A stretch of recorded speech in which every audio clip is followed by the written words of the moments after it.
Forgive me for that. I should be recording because you don't want anybody to miss out on the teaching. This lesson I called absolute total commitment. I should be recording. Okay. That's what I'm calling this lesson. Absolute total commitment. Okay. Back to what I was saying. So Yah, the calling of Yah, you guys, is not something that should be taken lightly. It really shouldn't. It demands more of us than what we actually want to give. Okay. It's not by happenstance that we're in exile and we're scattered all over the world. That was done intentionally and on purpose by the Creator to find out which one of those individuals or those families are going to do something different, that's going to have a change of mind, who's going to start thinking differently about me and about my laws and about my statutes and about my commandments, about my moedims and about my Shabbats. Okay. I said earlier, just a few moments ago, the calling of Yah demands more of us than some of us are willing to give. The danger of us not going all the way and not being totally or absolutely totally committed to Yah means that you and I face the possibility, okay, of not being received of Yah. Okay. And you may say, well, that's quite different than what I understand. We were taught that Yah loves everybody. We were taught that he accepts us exactly for who we are and what we are. Says that he loves the sinner just like he loves the saint, saying that Yah will receive us. Okay. And the fact of the matter is, after the careful study of the Torah, especially more specifically in this in particular portion of the scroll, Vayikra, we find that Yah has called Moshe to tell the children of Israel, okay? And by the way, anytime he says speak to them, that is a command, okay? It's not a suggestion. It's not a recommendation. It is a command, okay? So when he tells Moshe to go speak to the children of Israel, he's commanding him to speak to them about what Yah says about what is expected of the children of Israel. Yah has designed the first 5 chapters of the book of Vayikra. Okay, so this whole book that you and I are going to be reading for the rest of this month, probably, absolutely, is going to be about him calling. Okay, so the first thing he mentions is if a human being wants to come near to me, he or she will have to bring an offering to me. Okay. The purpose of bringing an offering to Yahweh is to draw close to him. Okay. So there's no other way. Listen to me carefully. There is no other way to get to Yah except through an offering. That's the only way, a gift.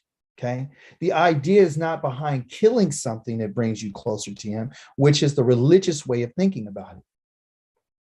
When our ancestors would give these offerings to Yah, okay, whether it be from a herd, whether it be from a flock, whether it be a cow, whether it be an ox, whether it be a bull, whether it be a sheep or a goat, whatever, male or female, there's very, very specific and different ones that you can offer. Those animals were reflective of the life of the people. Yah has used cattle, sheep, oxen, birds, grass, grain, olive oil, frankincense, different colors, ram skins, all these elements that we can see, smell, touch, hear, and see. Okay. Everything of what all 5 of our senses. Everything that Yah has given has been for a learning experience for the children of Israel.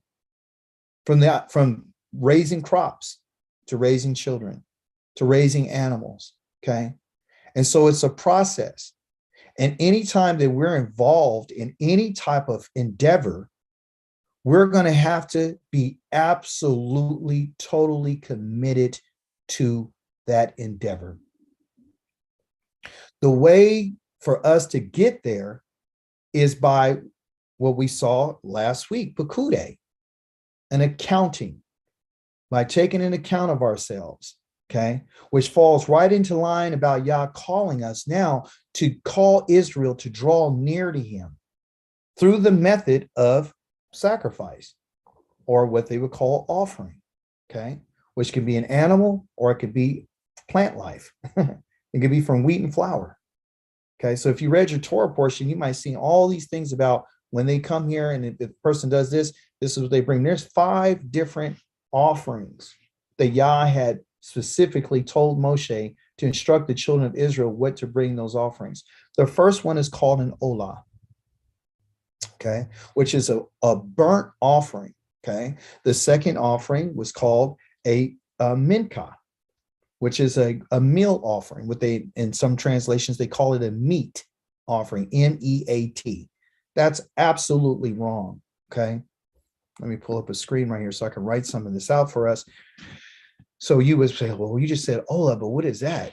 You know, so let me write out some things. I'm gonna write something on the board. Can you see my screen? Yes. Okay, great, thank you. All right, so see what color I want to use. Let's use this color. Hey, and by the way, if I make a mistake and I say something that's not true, I don't want you to get angry at Yah. I would ask that you would forgive me. Last week, I made a mistake. A couple of days ago, I made a mistake and said the offering, the olah, was with an aleph and it was with an ayin, just a one letter, but still I felt convicted. Okay, so an olah, okay, which is spelled O-L-A-H. Okay, it means to ascend. It means to rise up, to lift. So what? And this is what they would call a whole burnt offering. Okay, so why is Yah asking for a whole burnt offering with an ox? Why is he asking for that? I'll explain it to you. Okay, there's several elements that you and I need to get from this, because what happens, listen, because people don't understand the Hebraic lifestyle and they don't understand the culture and they don't understand the language. Okay, this is why I'm trying to get everybody to get on this language, because if you don't get on this language, you're not going to understand what's going on. Okay, you'll still be following the crowd when they're talking about Yah doesn't want any offerings, and he never satisfied with them. That's a complete lie. That's a lie. Yah does want offerings. I got too many people that, like Dawid, who said, you want it in a certain way. It's not that he doesn't want it. He wants it. If you're going to give it, he wants it to be given in a certain way to him. You just can't hand him anything. You know, you just can't just take no accountability. Don't think about nothing. Just, you know, treat him like he's nothing, like he's just ordinary. He's common. So your behavior and your attitude is reflected in what you would bring Yah. So for us, we would think, well, I don't have an offering. That's why you got to accept the death of somebody, of a human being. It's because you figure you don't have anything, and you know you don't have anything. So that kind of forces and pushes you towards something that's made available, that's offered to you. You would take it because everybody wants to be made right with Yah. I mean, I don't care who it is. There's not a human being on the earth who doesn't really want to do, or excuse me, that wants to be close or wants to be made right. I won't say with Yah only, but I would say within themselves, because everybody in their own way thinks they're right about everything. Yah's telling us through the Torah that if I'm asking the children of Israel for a whole burnt offering, and I'm asking them to give me an animal from their herd or their flock, it's for a reason. Because he says, I don't need your offerings. He says, do I need your offerings? You know, that's in Psalms 50. If I was hungry, I wouldn't tell you. Okay, I wouldn't say anything to you, but I want to focus on this right quick. The reason why Yah is asking for this offering, which of offering of ascension, okay, This means to ascend. Okay. The reason why he's asking for this offering is because this offering is supposed to be made on fire and it's supposed to represent the person who's bringing it. The reason why they chose the ox is because of its work, the work that it does for its master. The master of this ox is the one who's controlling it and is providing the work that it needs to be done. Okay, that's out of the herd. The reason why they would choose a sheep versus an ox is because the relationship between the sheep and its master is one of a shepherd, saying that you have provided all my needs. So when someone, because these are voluntary offerings, first of all, the commandment is not voluntary. Within the commandment, there's a person who has to voluntarily give these things. So if we're talking about an ox, we're talking about a cooperation between Yah and humanity. That's why they're given the ox, because the ox is cooperating with its master. Okay, just grab this concept. The reason why it has to be a whole offering, right? Meaning the whole thing, is because the person is saying to Yah when they bring this, I'm willing to give you everything. I'm willing to give the whole thing to you. I want to give everything to you, the whole thing. I want to put it all on the fire, and I want it to be the gift that I give. And when they give this gift, right,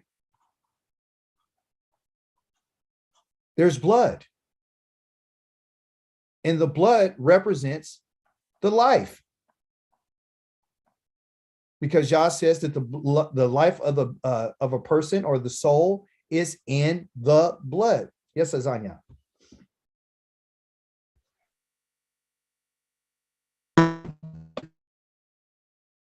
Azanya? Yes, Shabbat Shalom. Shabbat Shalom. Shabbat Shalom. You brought up people talking about the language and people believing because they don't understand that sacrifice is no longer required. And so I did have one question. As far as the language is concerned, Your question is. that is, it's not as much. Yes, the question is, yes.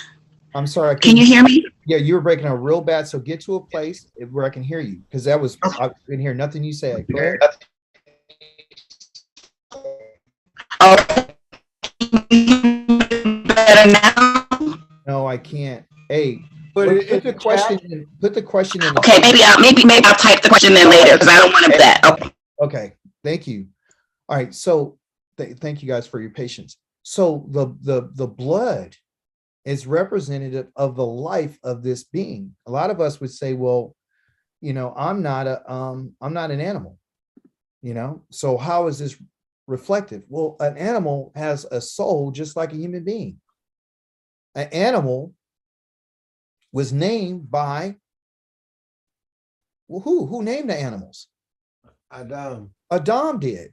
Okay, so there's this relationship. Shlomo said that man has not recognized or doesn't understand that his life is just like an animal's life. There's really no difference between the two. That's what he said. We'll find out today in the story of Jonah that when they had to fast, not only the people fasted, but he made the animals not eat anything. When Yah went in Mitzrayim, what did he do? He went ahead and killed the firstborn of humans and animals. When Yah brings judgment on the land, what does he say? I'm going to take the life of both humans and animals. When Yah talks about replenishing life, he says, I'm going to replenish and multiply the numbers of the humans and the animals.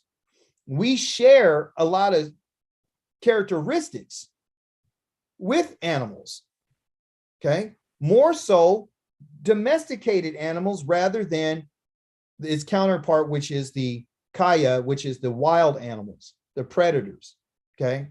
Yah has chosen these animals for a reason, because of their willingness and their cooperation to work.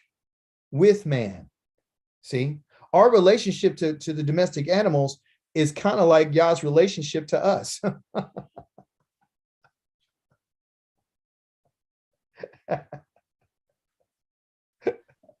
I know, I know we get upset because you don't want to be known as an animal, but Yah calls Israel an ox. He says, my people are my sheep. He's our shepherd. We share a lot of characteristics. Sheep, when they're together, they socialize, they like to be around one another.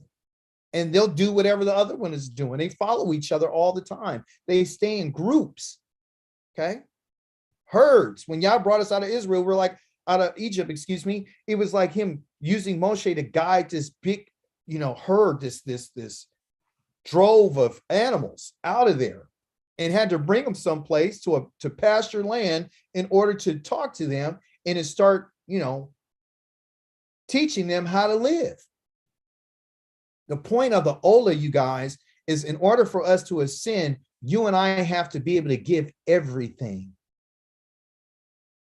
And that's been a problem, not only for the nation, but it's a problem for us as individuals, because no one has ever told us the level of commitment that has to be given. Everyone believes that they can give what they want to give to Yah, and he will accept it. And that's not the truth. Yah is not accepting anything outside of wholeness. Yah's not accepting anything outside of what they call this word. He said it had to be without defect. It had to be perfect. You guys remember him saying that? It has to literally be perfect. You understand? Perfectly, wholeheartedness, willing to be consumed 100%. Yah spoke to me yesterday and told me that I was selfish. I share that with you because I want you to know, as a leader, the leader has a great responsibility to Yahweh's people. When you guys come on Zoom, it tells me that you chose me to be your leader. You can listen to anybody else you want to listen to, but you chose me. And your leader, Yah, has said that I'm selfish. I said, how am I selfish? He said, you're selfish because all you care about is you. You care about your own pain. You care about your own struggles. You care about everything that bothers you. That's selfish. We haven't learned how to live outside of ourselves and for ourselves. That's the problem. We don't see the bigger picture. We don't see, how it is that Yah has built and designed our lives for others. It can't just be about ourselves. I'm not selfish when it comes to money. I'm not selfish when it comes to food. I'm selfish when it comes to my emotions and how I feel. I'm selfish. I'm selfish because when I'm studying, I'm thinking, well, I'm going to do this for other people. And guess what? That's just the reverse. Meaning when I study, I should study for myself first. So isn't that selfish? No, because I can't. If I'm willing to live for others, then I should be able to give something to myself first in order to give to others. It's just the opposite of what you think it is. What I'm saying is this. In order not to be selfish, everything that you do for yourself has to be for others. But you got to do something for you first. I have to be committed 100% to Yah first in every possible way. And I haven't done that. Therefore, that makes me selfish. I'm selfish. I confess to you right now, I'm selfish. Because it has to be about how I feel and not about what needs to be done and what's necessary for the development of others. I cry a lot about my disappointments in my life and how people have treated me. That's selfish. I should understand by now that this walk right here is going to be a very lonely walk. And to be honest with you, it's one that's going to have to take absolute total commitment. I'm not saying that I'm out here willingly sinning. I'm not saying that I'm out here doing dirt and I'm being fake and all that. I'm not saying that. I'm not at all. I have never been fake with anybody. I've never tried to deliberately deceive anybody. I haven't done any of those things. But the Creator told me that I was selfish, and I have to look at myself to understand that it's not about me, it's about Him. I have been selfish with Him because I'm not willing to give my life to Him so He could give it to other people.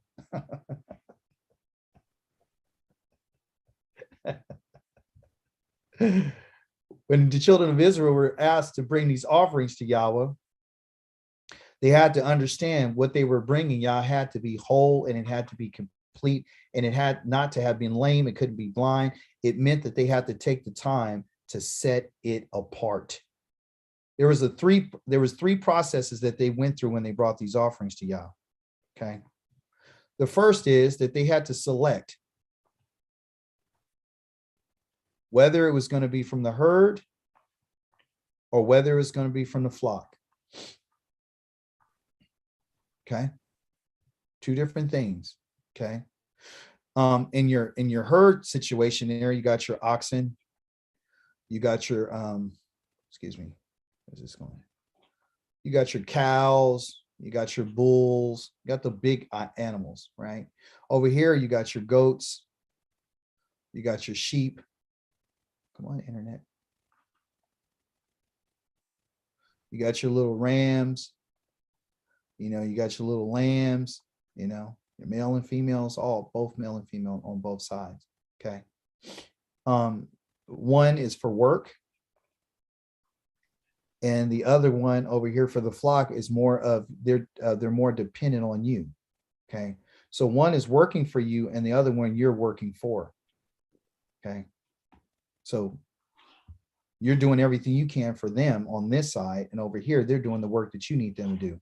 So you don't use a sheep or a ram to do any work that you would for an oxen or a cow or any of those types of things. Okay. So there's a reason behind that. Okay. So anytime you talk about a big animal like these here in scripture, you're talking about you're talking about them working for you. Okay.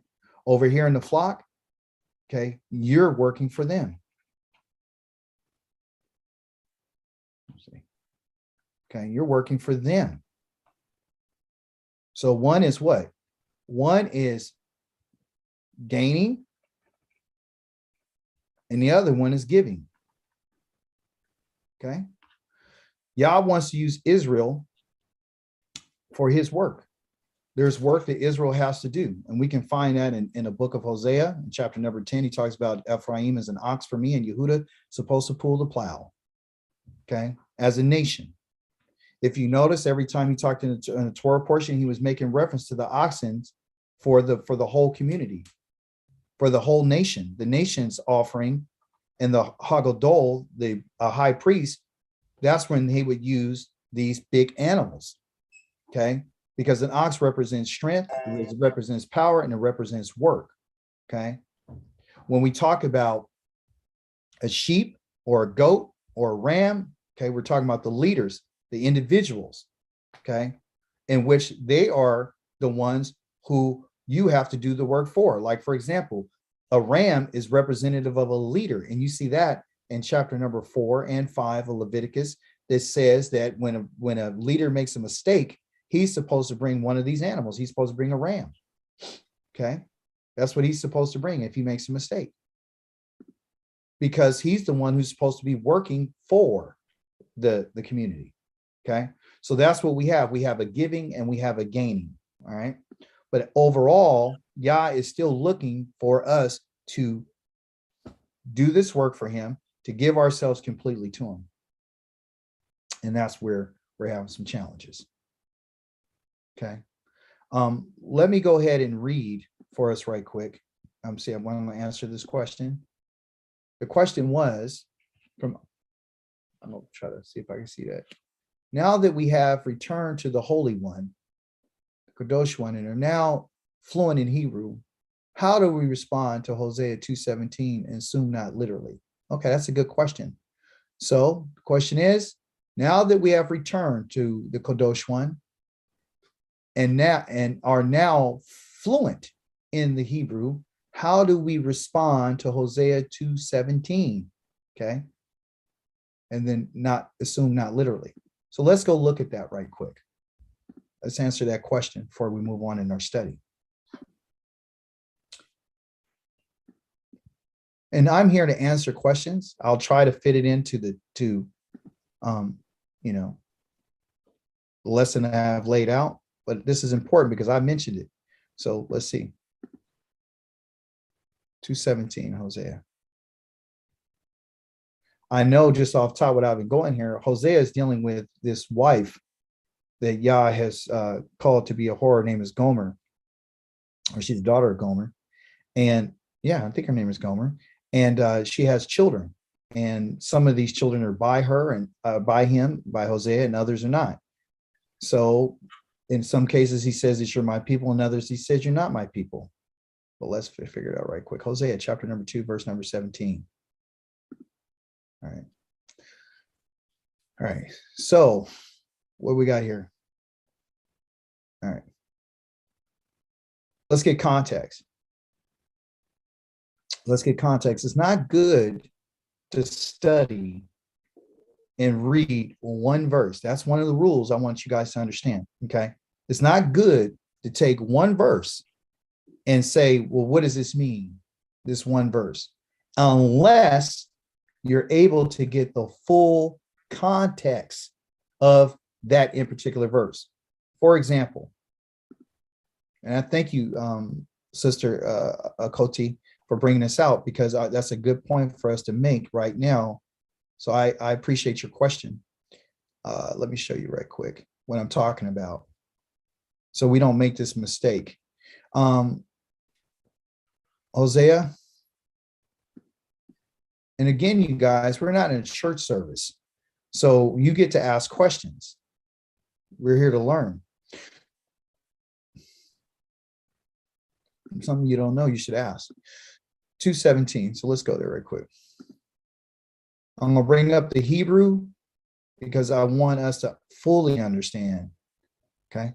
Remember, in the scrolls, there are no chapters and verses. It's just a scroll. So this is a scroll of Hosea, right?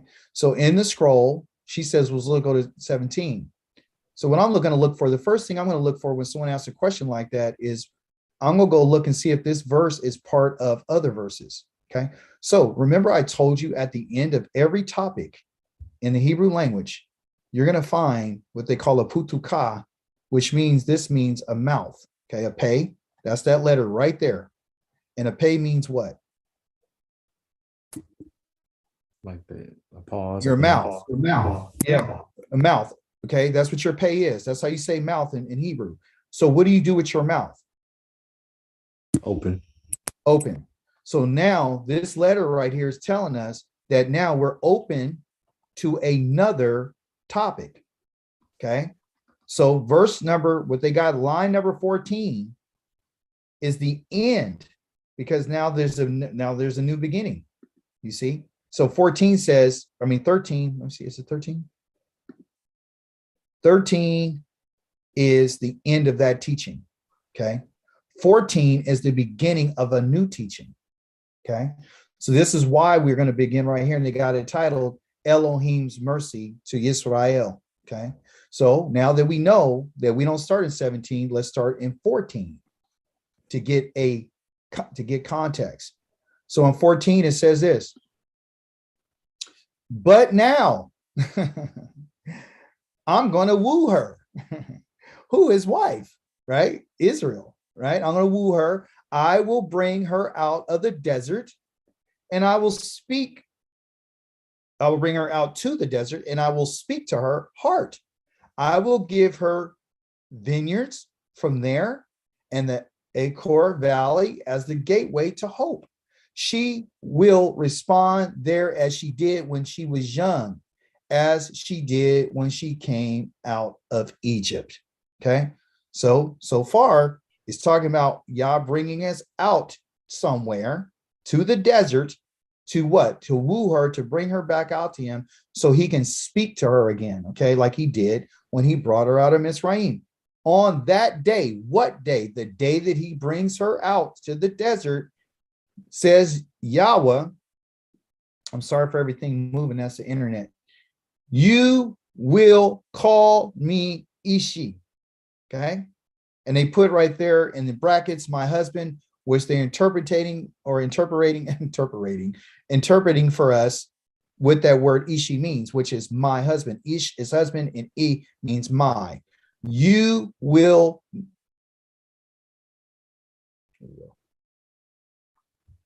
Ish is husband, and this letter right here on the end would be a yod, and it means my, okay? My husband. That's why it's in the brackets right here. They're translating it for you to let you know what it is. So that's what we're going to call him when we go back into the desert. You will no longer call me Ba'ali. You're not going to call me my master. Okay? You're not going to call me this anymore.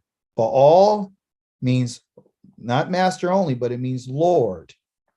And then the yod right, or the end, why does this thing keep moving? The I on the end of that in particular word, Ba'ali, that's my, just like in Ishi. The last letter there represents my, okay? I'm going to remove the names of Balaim from your mouth, okay? Balaim right here, according to the language, means many masters, okay? That's what they were calling him. They're calling Yah Baal. They're calling him Lord. You know how the Christians today call him Lord all the time? They call him Lord. My Lord, Lord, Lord, Lord, Lord. You're not going to call me that. For I will remove the names of Balaim from her mouth, and they will never again be mentioned by name. Okay. So in context, Yah's saying, when I bring her back out, the nation of Israel as a whole, when I bring her out, I'm going to remove these names because according to what's in chapter 1 and chapter number 2 of Hosea, we'll find out that Yah told Hosea to marry a woman who was a whore, and she went out and she had all these different lovers. So she had all these different names that she was calling upon. And Yah says, well, your wife is a whore. She's going to go out and do this. She's going to have all these kids, and they're not going to be your kids. They're going to be other people's kids, but you're going to say they're not my people. And I'm not your Elohim. I'm not going to be your husband anymore. So when that day comes, I will make a covenant with them, for them, with the wild animals, the birds of the air, and the creeping things of the earth. I will break bow and sword and sweep battle over the land and make them lie down securely. That is the ultimate goal, because when that day comes, Yahweh is going to make peace. So to answer your question is what, and I'll go back to it. The question was, let me see it. Pull it up. Where's that? Okay. I gotta go back. I'm sorry. Where's the question? Where's the question?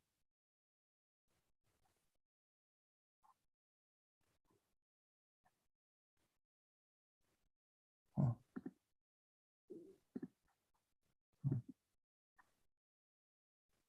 Oh, that was in the chat. The initial question was, now that we have returned to the Holy One and are now fluent in Hebrew, how do we respond to Hosea 2:17?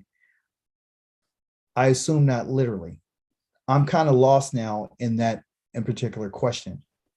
If you can, come on and are you saying? Sure, I'll explain. It's like I'm trying to so it's like surely the remnant are not calling him by the names of Baalim. Because it's like when you're in this awakening, the training is that it's not those that are calling on the names of Baalim. They're in that context with the Holy One. So it's a little bit confusing. It's surely not us who are still calling on the names of Baalim. Well, so not us. I get it. So the question is he talking to us, or who is he talking to, right? Right, yes. I got news Yes. for you. I got news for you. And here's Yes. here's the sad part. The sad Yes. part is that there are people right now that are still calling him God. There's people out here who's still calling him Lord.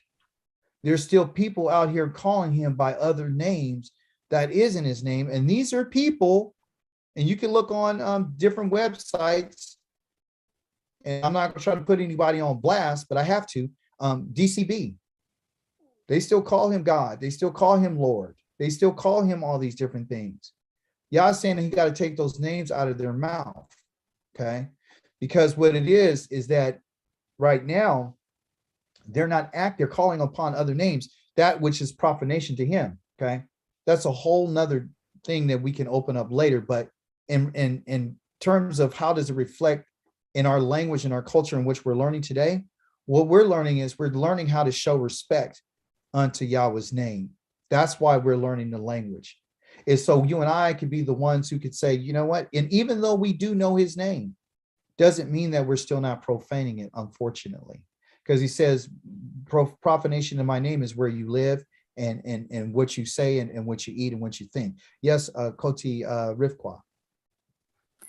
Well, you have the Ashkenaz that call him Hashem. Yeah. And there's some people, thank you, good point. There are some people right now that are calling him Hashem that are in or Torah only. They're calling him Hashem because that's what they learned. They learned that as well. So those are the things. Thank you for that question. Now, back to the Torah portion. So we have the Olah, which is Yah's asking for everything. Okay. We have the Minka, which Yah is asking for that which comes out of the ground. Okay. Everything had to be perfect. Everything had to be complete. Everything had to come to a place of maturity. Okay. To be perfect to a sin means an idea of maturity. So every time they brought these animals to Yah, it was reflective of what they were willing to give. What happened over time was the priests began, okay, which is a whole nother topic. The priests began not to bring those offerings to Yahweh the way they're supposed to in the book of Malachi. Okay. In the book of Malachi, here it is.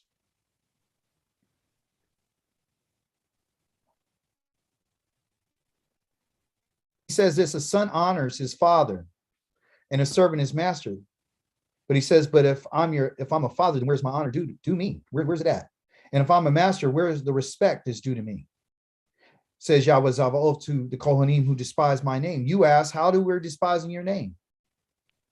How are we despising your name? That's the question. By offering polluted food on my altar. You ask, how are we polluting you? See, because they didn't make any association between Yah and the animals in the relationship. They didn't have any regard for Yah by saying that the table of Yahweh doesn't deserve respect. See, it's not just the altar of Yahweh, but the table of Yahweh as well. So there's nothing wrong with offering a blind animal as a sacrifice. There's nothing wrong with offering an animal that is lame or sick, because this is indicative of what's going on with the leadership, which is the priesthood. This is why Yah has destroyed the priesthood. Okay, trying to offer such an animal to your governor and see if he would be pleased with you. Would he even receive you, asked Yahweh Sabaoth? Right? This is the question. This is the question. Is whether or not Yah will receive it. A lot of times what we want to do is offer Yah something that he doesn't want. If you and I are going to try to offer him, and you say, well, you're spiritualizing this, well, because I'm dealing with a soul. The offerings were just reflective of the outside of the animal, is to give you the signals and the signs if this animal was healthy, which was to prove what the inside was like. You can look at something on the outside to know physically if it's ill on the outside, and you can see the signs of it. You can see the signs of the illness. You can see the signs of the disease. You can see all the signs. You would know that the interior inside of that animal was no good. Why do you think Yah says, when I send you to the lands I'm going to send you, you're going to have diseases? and you're going to have rashes, and you're going to have breakouts, skin irritations, because he's letting you know that you're not whole. So when these people are out here telling you that you're whole, you're not. Well, Doc, every time we turn around, you're tearing us down. Number one, you're telling we're not in service to God. No, you're not in service. You're telling us we're not the priesthood. No, you haven't been under any register. You don't know who you are. You're telling us that we're polluting his name because that's what he said. You're telling us that we're in exile. Yes. He sent us to exile. You're telling us we're serving wood and stone. Yes, because that's what he said you would. We got to stop calling things that Yah says not clean is clean. If it's polluted, it's polluted. Why Yikra? Call it what it is. Koti Rikwa. Go ahead. I was just trying to say hallelujah. Praise the Kodosh one. So listen. So when we listen what Yah says. You would think, so if you pray now that Elohim will show his favor, what your actions have accomplished is that Yahweh Zavaos will ask, will he receive any of you?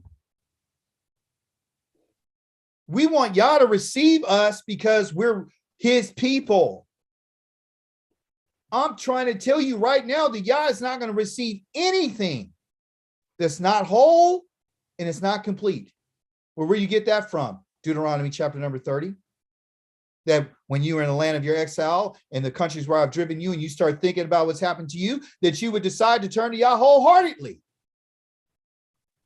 Not this half-baked stuff. He's not going to receive it. So he asked the question, why doesn't any one of you shut the doors and stop this useless lighting of fires on my altar? I take no pleasure in you, says Yahweh. I will not receive an offering from you. Why? Because they did not respect him. We want Yah to take us as we are, and Yah saying that our relationship to get close to him, you and I are going to have a sense of what they would call tamim. You and I are going to have to be whole, complete, and ready to do the work that he wants to be done. It's not about the animals, it's about the mindset. It's about the heart. Why would these individuals that have this relationship with Yah offer him this? What made them think that it was okay? When did they ever start thinking that, you know what it was?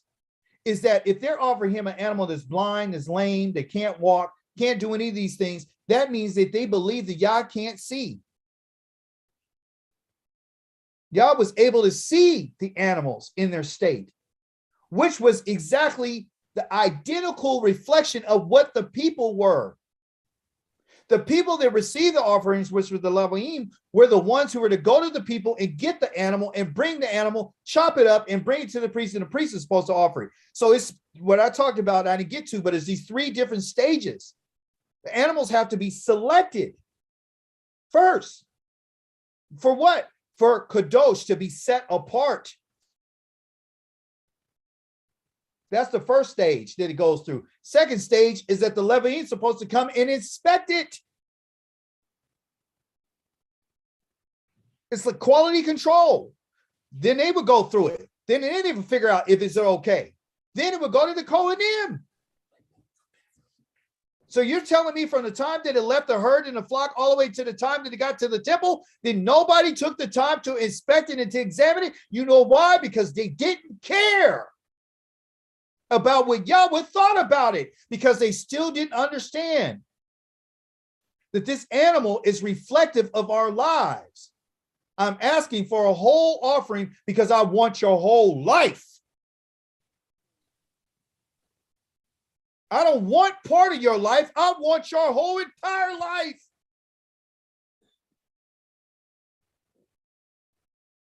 I don't want part of your mind. I want your whole mind. I don't want half of your diet. I want all of it. for you and I to be in a relationship with the king of the universe, and for us to behave this way is unbecoming of anybody. It's literally called foolishness. It's completely foolishness.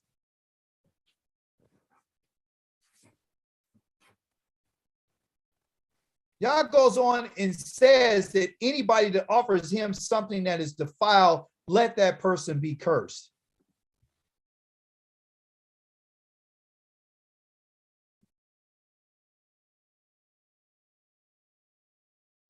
When we read in our Torah portion, it said that they're supposed to bring these offerings to the priest.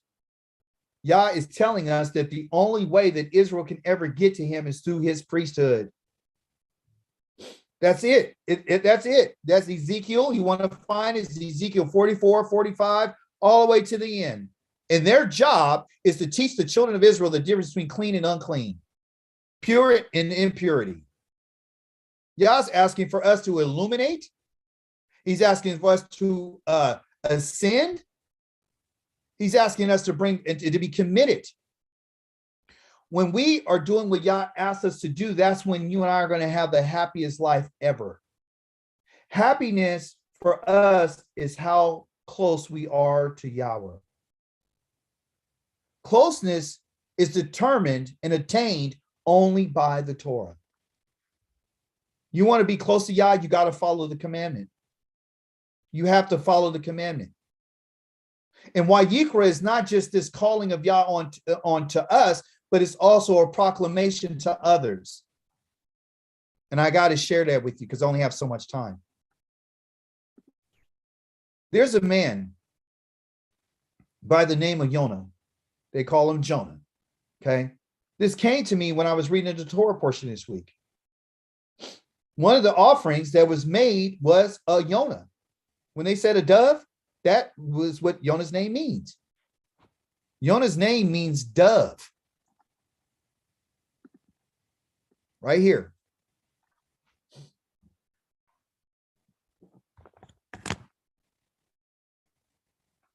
It's a dove. Yah says that you got to bring me a dove. Okay. So I said, well, let me read about this and let me find out what it is. Right. And so when I started reading it, guess what I found? That's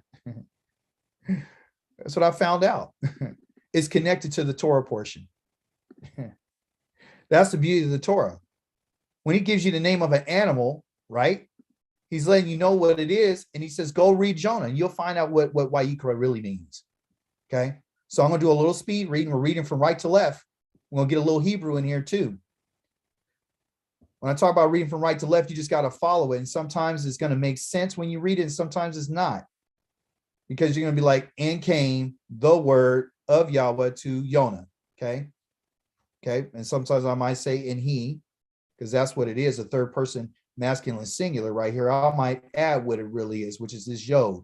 And he, the word of Yahweh to Moshe. And he came, who? Yahweh came to Jonah, the son of Amittai. Okay. And he said something to him. Look what he said. Because this deals with the offerings. He says, Kum, that's a command. Remember Bible Hub, if you go to the IMP right here at the bottom, it's an imperative. I'll keep saying it over and over. This is a command. Kum, rise. What does that sound like? It sounds like an Ola to me, doesn't it? Arise. Ascend, rise up and go. And Lakah, you need to go to Nineveh, the city that's Gadola. Okay, I need you to go to this great city. That's what I need you to do. You're going to see this word Gadola mentioned several times. Okay. Several times you're going to see this word Gadola, meaning great. So this is the first time. And guess what he says, according to our Hebrew? Wayikra. Go and cry out. That means to preach. Okay. So you can see that Wayikra is not just he's calling, but he's also calling us to go out and do a call too. Okay. Listen to this. And here, look, here's the same literal letters right here against. Okay, meaning not only against, but this first part right here, all means upon. Okay, means to, upon, and you put that on right there, and it means to go up. Okay, for look, aleta, to go up. See that? When you know the language, you'll understand what's being said here. So Yah's literally telling him to go cry out and to go proclaim, and this is a command. Okay, and what he wanted him to go do is tell them to tell this city of Nineveh about their ra'atam, their wickedness. Ra means evil, wickedness, and misery. Okay, remember the tree of life, the tree of Tov, and the tree of Ra. Okay, Ra is evil, wickedness, and misery. Okay, that's what's going on in this in particular place that's coming up before him. Why is it coming up before him? Because it's an Olah. It's ascended. So the behavior of the people is ascending up to Yahweh. It's all going up. The wickedness is making its way up to Yahweh. Remember, he says that your offerings to me are like a stench in my nostrils because they ascending.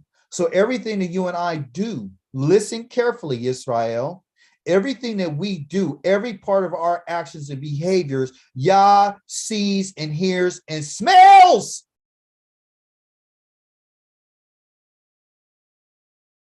Either the Ruach Nakok, which is this sweet smelling savior of obedience and wholeness, or he smells this defecation of a manner of life and actions and conduct. There is no in between. There's either purity or there's defilement. Either there's righteousness or there's wickedness. Either there's goodness or there's evil, happiness or misery. You understand?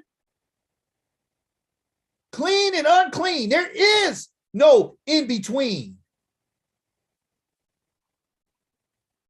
And it's ascending before him. Are these the children of Israel? No. Do they have a covenant with Yahweh? No. So could you imagine a people not having a covenant with Yah? And he still hold them responsible? How much more will he hold you and I responsible when we're in covenant with him? So what did he do? Jonah arose and he fled from the presence of Yahweh, and he wayered. No offense, Yared. He went down to this place called Yophah, okay? Or Yafo. Yafo, here they got Joppa, but it's Yafo, and Yafo means beauty. Means beauty or beautiful. What he did is said, I'm going to go ahead and take a trip. I'm going to take a vacation. I don't want to do what you say. I'm going to go somewhere else. Okay. I'm going to bounce back to the English because we got a lot of reading to do. Okay. So you can get the gist of what I'm saying. So in order for him to get away from Yahweh, right? He prepared to escape to Tarshish and went down to Yaffo and found a ship headed for Tarshish, paid his fare, went aboard, and listen, intending to travel with them to Tarshish and get away from Yahweh. After he was instructed to go and Wayikra, to go and proclaim. That's what I asked you to do. Okay. However, Yahweh let loose over the sea a violent wind and created such a stormy conditions that the ship threatened to break in pieces. The sailors were frightened. Each went out to cry out to his God. Oh, really? They cried out in verse 4. Somebody tell me what word that is.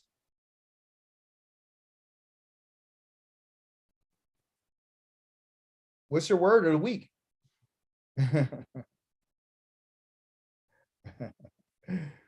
Wayikra. But here it's another cry. I'm going to show you the difference between crying out and crying out and proclaiming, because there's more than one cry. Okay. Well, remember I told you you're going to see something. So now what we have is it was a great city. So Yah puts a Godola wind, a great wind. Okay. And there was a mighty sea, a great tempest, Godol. And so here's another word. Instead of being Wayikra, This word right here is called Wayiz Aku, okay, which is another cry. It's not a proclamation. It's a crying out of like, hey, crying. I'm crying in a cry for help. I'm going to say, help me, cry. It's a different type of cry. Okay.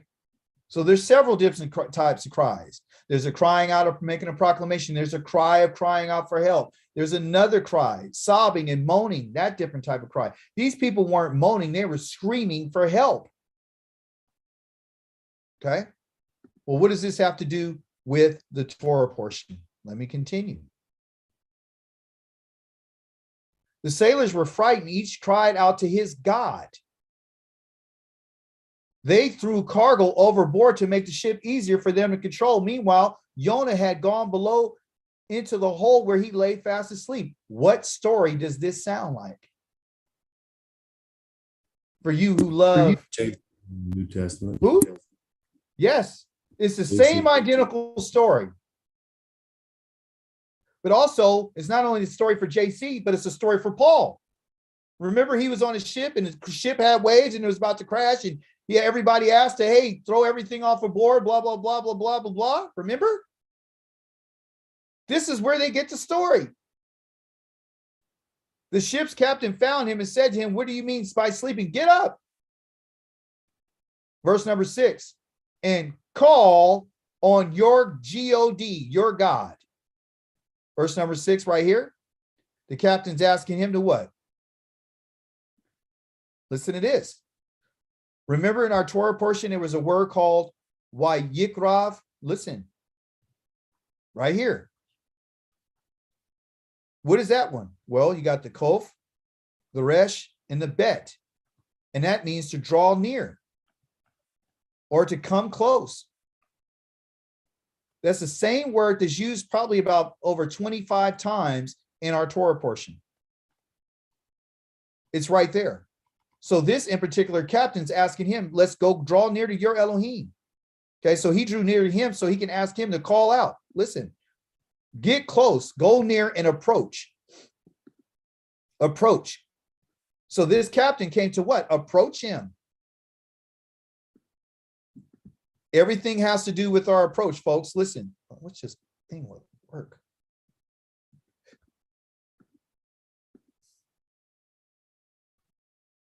See, he went and got close to him and the captain, and he said to him, what did he say?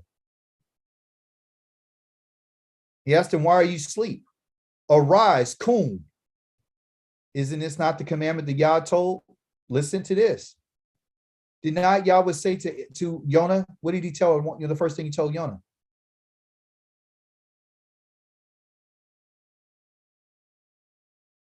Kum. Did not Yahweh listen, you guys? Look at what I'm going to show you. Verse number 6, follow along. Did not Yahweh say these same exact words with the same tense of an imperative to kum and kara? That's in verse number 1. That's what the captain just said to him, kum kara, right? Look what Yahweh said. I'm here to teach. I'm not here to preach. I'm here to teach, okay? Listen what he said. Yahweh told him to what? Kum. Kum lakai. You need to kum. That's what he told him. And he told him to rise up and what? And go to Nineveh and what? Wayikra. Or ukara, excuse me. Ukara, same root, kara. Cry out against it. So when this captain came down to Jonah, he said in verse number 6, what did he say to him? He said, he drew near to him and the captain, and he said to him, what are you doing? Meaning you've been a sleeper. Kum, rise and call out on your Elohim. Gave him a command. Okay. To Eloheka, your Elohim.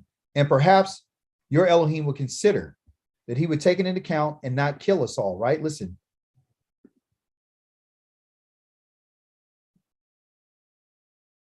And not that we perish. Okay, and we'll slip over here. So I wanted to show you verse number 6 that kum, kara, same word. Karav, come close. Same words that's in the Torah portion. And when they said to each other, come, let us draw lots to find out who is to blame for this calamity. So they drew lots, meaning they threw literal dice, and Jonah was singled out. They said to him, tell us, why has this calamity come upon us? What work do you do? Where are you from? What is your country? And which is your people? He answered them, I am a Hebrew, and I fear Yahweh, the Elohim of the heavens, who made both the sea and the Yabashah. It's interesting that he didn't say the Haaretz. He identifies it as the Yabashah, which I can show you in Hebrew, okay? But I don't have time to keep going back and forth. Why did he not? The only thing he answered is he didn't say what his occupation was. He didn't deal with anything else, okay? He dealt with the fact of who he was, and he said, I fear Yahweh, the Elohim of the heavens, who made both the sea and the Yabashah, going back to the creative work of Yahweh. And at this, the men grew very afraid and said to him, what is this that you have done? For the man knew that he was trying to get away from Yahweh, since he had told them. They asked him, what shall we do to you for the sea to be calm? And guess what the guy says? He says, pick me up, right? Told them, and throw me into the sea. Cast me into the sea. If you're the one who cast the lots and the lots fell on me, take me up and throw me in. Why did he tell him to do that? Because he understood that it was because of his actions that Yahweh was doing this to these people. The reason why the world is going through the calamities that it's going through right now is because Israel has failed to follow Yah's command. Yah's command to the children of Israel is for you to be my people, and for you to be a light unto the world, and for you to proclaim my righteousness, and for you to be the Elohims on the earth, and for you to be the chief of nations, and for you to rule the world. And Israel has failed to do such a thing. And as a result of that, we ourselves are the ones that are responsible for the calamities that's happening to the whole entire world. It's because of Israel. That's what our name means. Our name Israel means because. If there's anything that ever happened, it's because of Israel. The reason why the earth exists is because of Israel. The reason why salvation is going to happen is because of Israel. The reason why the stars in the sky and the sun and the moon and the stars are under a covenant with Yah is because of Israel. And if it's because of us, if all this bad can happen to us, certainly all the good on the earth can happen because of us. But it's not going to happen until you and I decide to be wholehearted with our Creator. No matter how, and I can't read the whole thing. No matter how hard these people are trying to stop this storm from happening, they could not stop it. No one can stop Yah's hand. Once it's going, it's gone. It's going to happen. But look what these men did. I'll just read part of it. You can go back and read later on today. They asked Yah not to hold them accountable for throwing this man over, and because of the innocent. They didn't want to have shed innocent blood. Verse number 14, finally they cried. They cried out to Yahweh. Wayikra, listen. Please, Yahweh, please don't let us perish for causing the death of this man, and don't hold us to account for shedding innocent blood, because you, Yahweh, have done what you saw fit. Shedding innocent blood was not taking a knife and slitting Jonah's throat. They didn't slit his throat and nail him to a cross and then throw him overboard. What they did is they picked him up and they threw him alive into the ocean. The moment that he was thrown into the ocean ceased from its storm, and Yahweh had already prepared a gadol, a great fish. Look, in Hebrew, it doesn't say huge, it says gadol, a gadola. Okay. Why is this word gadola used? Because when you have a great task, okay, to do something great, like go to a great city, there's a great calling upon. Jonah was intimidated by the fact that Yah wanted him to do the work that he wanted to do. He didn't want to answer the Wayikra. He didn't want to answer the call because it's a great responsibility. So Yahweh prepares this great fish to swallow Jonah. Jonah was in the belly of the fish for 3 days and 3 nights. I looked up that word belly thinking, okay, how big was the fish? It was big enough to swallow him up. But what does the big fish mean? Or what does the belly of the fish mean? Right? And what I want to show you is this. I don't want to tell it to you. I want to show it to you. And if you read your Torah portion, you can make a connection between the belly of the fish and the, okay, which is what? It's the internal organs and the inward parts of the belly, which we found in our Torah portion that this was part of the offerings that Yah would ask for to have peace with Yah. When Yah would ask for a peace offering, which is called a shalamim, I don't know if I'm spelling it correctly, but the shalamim, okay. A shalamim offering, which was the third offering. That's why he says for 3 days and 3 nights. I don't know if that's any connection. But the internal organs and the inward parts, I want to tell you that when Yah would, if you guys read your Torah portion, what were some of the things that Yah asked for inside of the animal? What were the inward parts that he wanted? The kidneys with the fat on it. Yes, he wanted the kidneys. Somebody else tell me what else did he want?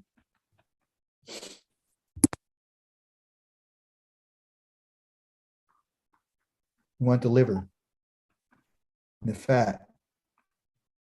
He wanted all the inwards. The reason why he wanted the kidneys is because the kidneys represent the emotions. Okay. The liver here represents the heaviness because this is the heaviest organ that we have in our body. Okay. And the word for liver has the same meaning as what we would say kavod, which is glory. The kidneys here is called a caliph, I believe. I've got time, which is meaning the deepest internal part of a person. So the reason why Yah's asking for these parts of the body of this animal is because he's trying to make the connection between the soul. He's using the inwards of the animal to represent the inwards of a person. In order to have peace with Yah, you're going to have to come with all of your emotions. That includes your anger. That becomes your love. That becomes your sadness. That becomes your, all those emotions were designed in order to keep us in check and to let us know how to respond. So Yah's asking for the inward. So when he put Jonah in the belly, he put him there because Yahweh was dealing with his emotions. And he sat him there for 3 days. Okay. To find out what Jonah, what was going on in him. Okay, so that's why he put him in the deepest, the inward parts. Yah's looking for the emotion of us. He's looking for our soul to make the connection, the heaviness of us. Okay, so that's why he's asking for the kidneys. That's why he's asking for all the fat, because the fat is the richest part of that animal. That's why Yah says all the fat and all the blood belong to me. No one can eat the fat. It belongs to Yah. Because it's what absorbed all the nutrients and made fatten the animal up. All the grain fatten that animal up. Okay, so this is the reason why he put him in this belly, is because it has to do with his emotions. And we can prove that it had to do with his emotions when you look at the following chapter, okay, which is something we need to look at. Jonah prayed, okay? So when this happened and he got into this situation because he didn't answer the call, Yah put him in the belly, in the deepest part of this animal for 3 days, and that's when he prayed to Yahweh. That's when he prayed, okay? And here it talked about he prayed. Let's go to the next chapter. And I'm sorry to have to keep going back and forth. I don't have an app where, you know, I could show both sides where I don't have to. I'm looking for one where I don't have to keep doing this. So when it talked about he prayed, the verb tense here, he says he caused himself to pray. This is a reflexive action. So in the middle of his 3-day journey, okay, he prayed when he got into trouble. And that's generally what happens when we do that. When he got to the point where when Yah was tapping into Jonah's emotions, right? He was flighty. Remember, he's a dove. He's flighty. Okay. So he's dealing with him from what? From his emotions. When we get to the point where we can't handle something, that's the first thing that you and I usually do. We're supposed to pray. And he said, and what did he say, you guys, according to our Torah portion? Here it is. Here's your Torah portion right here. Ikara. Again, Yah told him to go out and cry out and kata. The men of the ship, they cried out, they kata. They only crying out, but also too, in verse number 16, it said they kara too, they cried out. Here he's crying out. He's talking past tense because he perfectly cried out because of his affliction. And then you can see mitzrah, right? Mitzara. Mitzara sounds like Mitzrayim, right? And zar means a place of contention, and it means a place of tightness. It means a place of a strait. So let's look at this word means of his affliction in the straits and distress, because he's in a very tight situation now. He's in the belly of this fish, and he's constricted. And I'm pretty sure there's not a lot of movement in there. Okay, there's not a lot of movement. It's big enough, but he's still he's in distress. And because of his affliction, that's when he cried out to Yahweh. And he said, Yahweh answered me. Okay. He answered me. He perfectly answered me out of the belly of Sheol, and I cried. So now here we got another cry. So again, the purpose of us learning this is that there's several different types of cries. The cry here that he has is different than the cry that the other people had. Remember, the men cried out? They were crying out differently. What's this cry? What's this cry? Seems like this whole Torah portion is about crying out, right? What's this cry? Is it a weeping just to get out of your situation? But no, he's crying out. He's asking Yah for deep sighs for help, not just to be destroyed, but to be delivered. There's a difference between, hey, I just don't want to be destroyed versus I want to be delivered. Okay. So he's crying out and he says, you've heard me, my voice. So how is it that he's gone against Yah? He said, I'm a Hebrew, and yet I fear Elohim, but yet he didn't do what he says. So you can see that it's possible that you and I can be the people and we can be disobedient. And what Yah's warning us about is this, because this is a warning to me and to you. You're my people. And if I called you and I Wayikra and told you to rise up and to do what I told you to do, and you don't do it, I'm going to take some action on you. I'm going to take some action. And yes, you're going to be afflicted. Like here, our brother Jonah is afflicted. And where's he afflicted? He's afflicted in the belly, but you and I are afflicted in our emotions. Yah has afflicted Israel in their inner being. So yeah, on the outside, you and I might look well. And it appears to us that, we might have some bruises and scrapes and scraps and all that kind of stuff. But internally, nationally, our people are messed up emotionally. And we're in a bad situation, just like he is right here. At all my years of being a Christian, when I would read this, and I read it out of context, thinking it had to do with somebody dying for my sin, this man was put here because of his own inability to do what he was told. He didn't follow the Wayikra, okay? He didn't proclaim what Yahweh said. So he says, you've heard me. My estimation, Jonah is going to a place. He said, you delivered me out of the belly of Sheol, and I cried, and you heard my voice. He was on his way. Okay.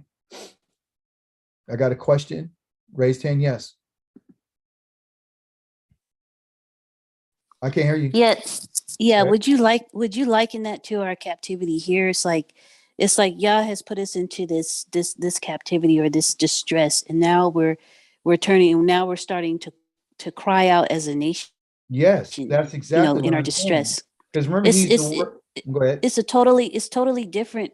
When you said that, when we read Jonah before, it was from that perspective of our the so-called savior. But now that we're looking at it, it's from Yisrael. So we're looking at it from being in a place of captivity. Yes, That's a great point. And remember, I just showed you the word mitzvah, right? Which is affliction, and which means that it doesn't, you and I don't need to be in a place called Mizraim to be in affliction. What Yah is afflicting is the emotion of us. I'm going to be honest with you. I'm afflicted.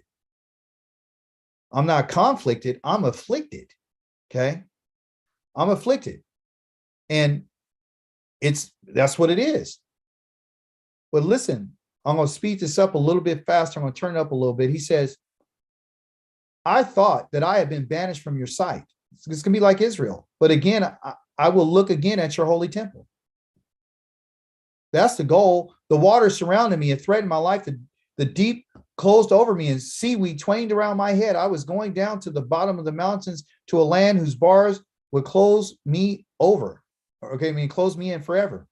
But you brought me up alive from the pit, Yahweh. This is his prayer. And as my life was ebbing away, I remembered Yahweh. And my prayer came into you, into your holy temple. Yahweh's temple, folks, listen to me. According to David, is in the Shamayim. According to Shalomo, it's in the Shamayim. It's not, listen, the representation of it that's missing here on the earth doesn't mean that Yah doesn't have a temple. Yah is still sitting on the throne. It's not until we accept the Torah and the kingship and the authority of Yahweh, willing to give ourselves wholly to him, then you and I can be able to do what this man just did. Yah showing that he's merciful and he's faithful. Yes, Rifqua. Would you say that's why we should that's why that we pray to the east, to where Jerusalem, where the temple was, right? And yes. You think that's okay? Yeah. And that's where it's at. And I'm glad that you brought out that point. Because we have that. We have it right here in 2 Chronicles. If something happens, talking about our sin, okay? Listen to this. If a person sins against a fellow, and this is 2 Chronicles chapter number 6, verse number 22, you read the whole chapter, you'll find out what it is. It's about Israel building its relationship with Yah. Shlomo has this altar. He has over 120,000 oxen, 22,000 oxen, 120,000 sheep that he's going to offer. Okay. He says, if a person sins against a fellow member of the community and is made to swear it under an oath, and he comes and swears before your altar in this house, and then you hear from heaven and act and judge your servants, paying them back the wicked, so that the way of life devolves on his own head, and indicating that the one who is right, giving him what his righteousness deserves, because that's what Yah does. Shlomo is saying, pay the wicked back and give that which is right to who has done righteousness. He says, if your people, Yisrael, sin against you in consequence and are defeated by the enemy, and if they turn back to you, acknowledge your name. Here's the recipe. Okay? Here's the recipe. Acknowledge your name and pray and make their plea to you in this house. Hear from heaven. From where? From heaven. Forgive the sin of your people and bring them back to the land that you swore to give to their ancestors. So that's another way. When they sin against you and the consequence of the sky is shut, they're still in their land so that there's no rain. Then if they pray toward this place, acknowledge your name, and turn from their sin when you have brought them low, because that's what happens here in heaven, not on earth, here in the Shamayim, and forgive the sin of your servants and your people, Israel, since you've been teaching them the good way, by which they should live, and send down rain on the land which you have given your people as their inheritance. Then he goes on about if these things happen. Now listen to this.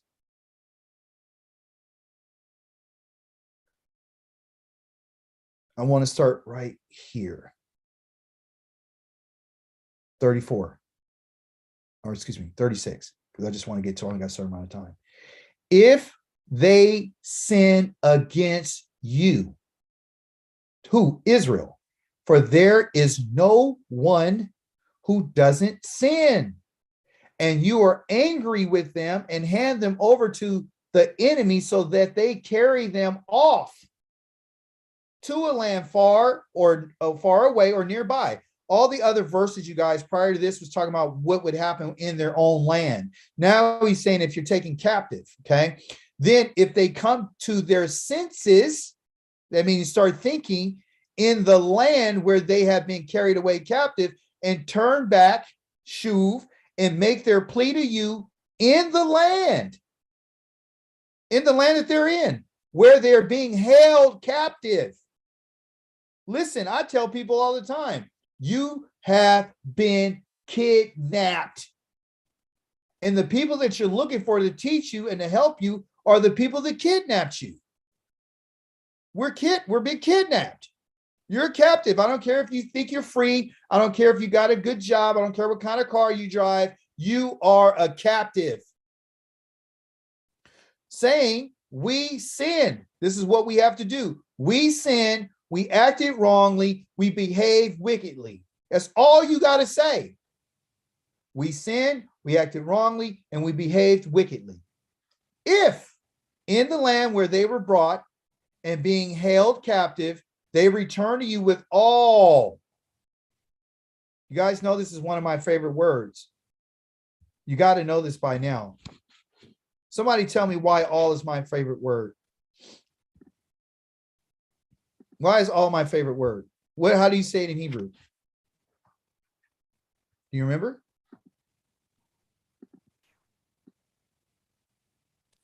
Call. Call. Call is this is the palm of the hand, which is the kaf, correct? And the lamed is the shepherd's staff. So it's the staff in the hand. The staff in the hand is used to guide, lead, teach, and tame. Okay. So if you and I are going to allow Yah to be part of our lives, you and I have to give him all of our hearts. Every part of us, including our emotions, have to be tamed. Period. Not only all of your mind, but all of your being. That includes your stomach. That includes your sexual organs. You got to pray toward their own land. You have a land. This land that you live in is not your land. So stop acting like this is where you belong. You don't belong here.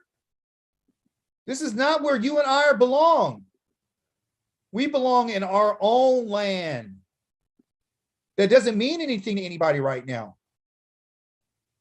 because we don't want to get back to farming, which you gave to their ancestors toward the city that you chose. What city did he choose? Israel. Yeah, well, more specifically, what city? Jerusalem.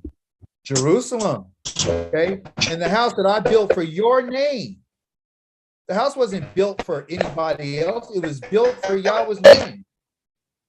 Then it says, then from heaven where you live.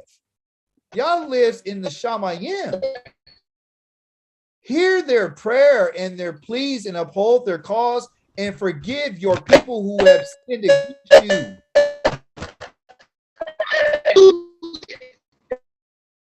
I can't hear you, sister.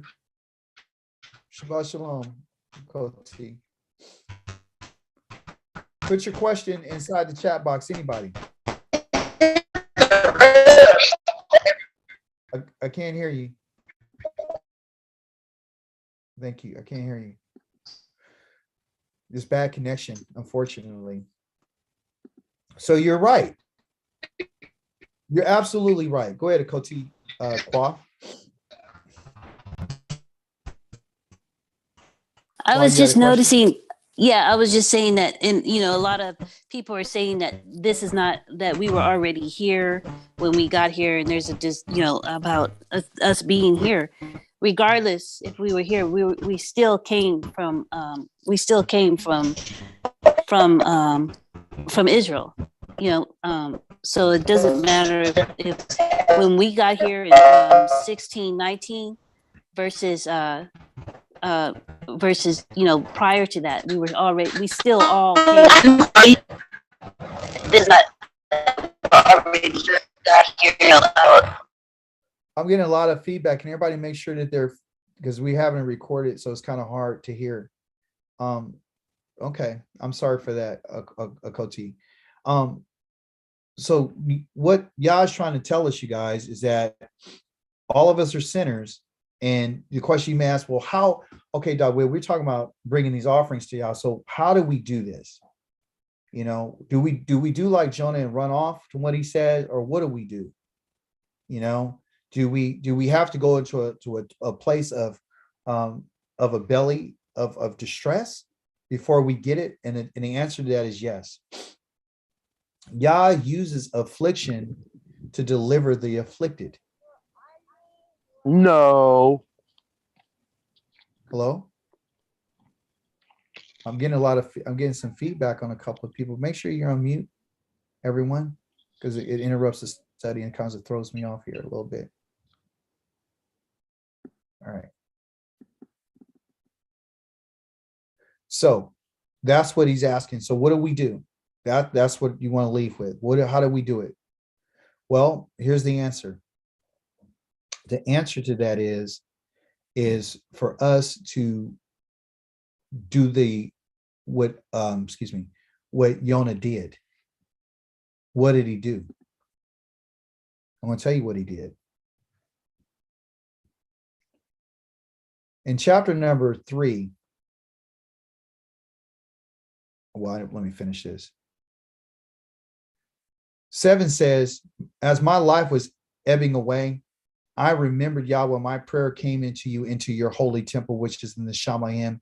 Those who worship vain idols give up their source of mercy. He's letting us know, okay, that the only one that you and I can depend on is Yahweh. If we're going to serve other idols, or we're going to serve other gods, there is no mercy for that person. As we read earlier, Yah says, if the person that sins against me is the person who dies. Okay. But then you might ask yourself, well, how do I do? You just read to us that we're sinners, that no one does sin, right? You just read that to me, right? I was like, yeah, I just read it to you. So how do I get out of it if I'm a sinner? And you also told me that Yah will kill whoever sins against him. So I'm getting some contradicting, statements, and I'm getting some conflict here. Well, Yah can solve that conflict for us if we would just understand what type of sin can be forgiven, okay? And what can be forgiven. If we have sin, right, because we all sin, you got to ask yourself, is the sin, what am I doing? Am I doing it intentionally, or am I doing it inadvertently, or it was just brought to my attention? If you have knowledge of it while you're doing it, that means that it's intentional. If you don't have knowledge of something, you made a mistake, that's different, it's brought to your attention, that's completely different, okay? Completely different.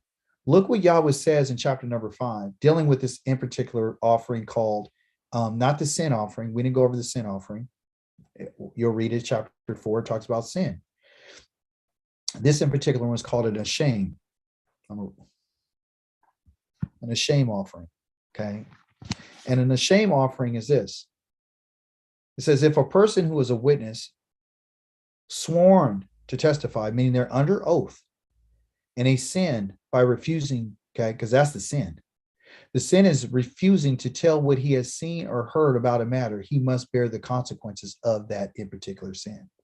If a person touches something unclean, because my wife had asked me, said, well, what if it's not intentional and it's unintentional and you can become unclean by this? What is it? We can become unclean and we can become sinful by the things that we touch. Now, listen, if a person touches something unclean, whether a carcass of an unclean wild animal or a domestic animal or a reptile, he is guilty, even though he may not be aware that he's unclean. That's sin. Touching a piece of pork that's not cooked is a sin. And you say, well, that's extreme. That's why everybody's not following along with Yahweh says. Yahweh says, don't touch something. They say, no, I'm going to touch it anyway. They don't care what he called out. Okay. So he tells us not to touch even a dead carcass.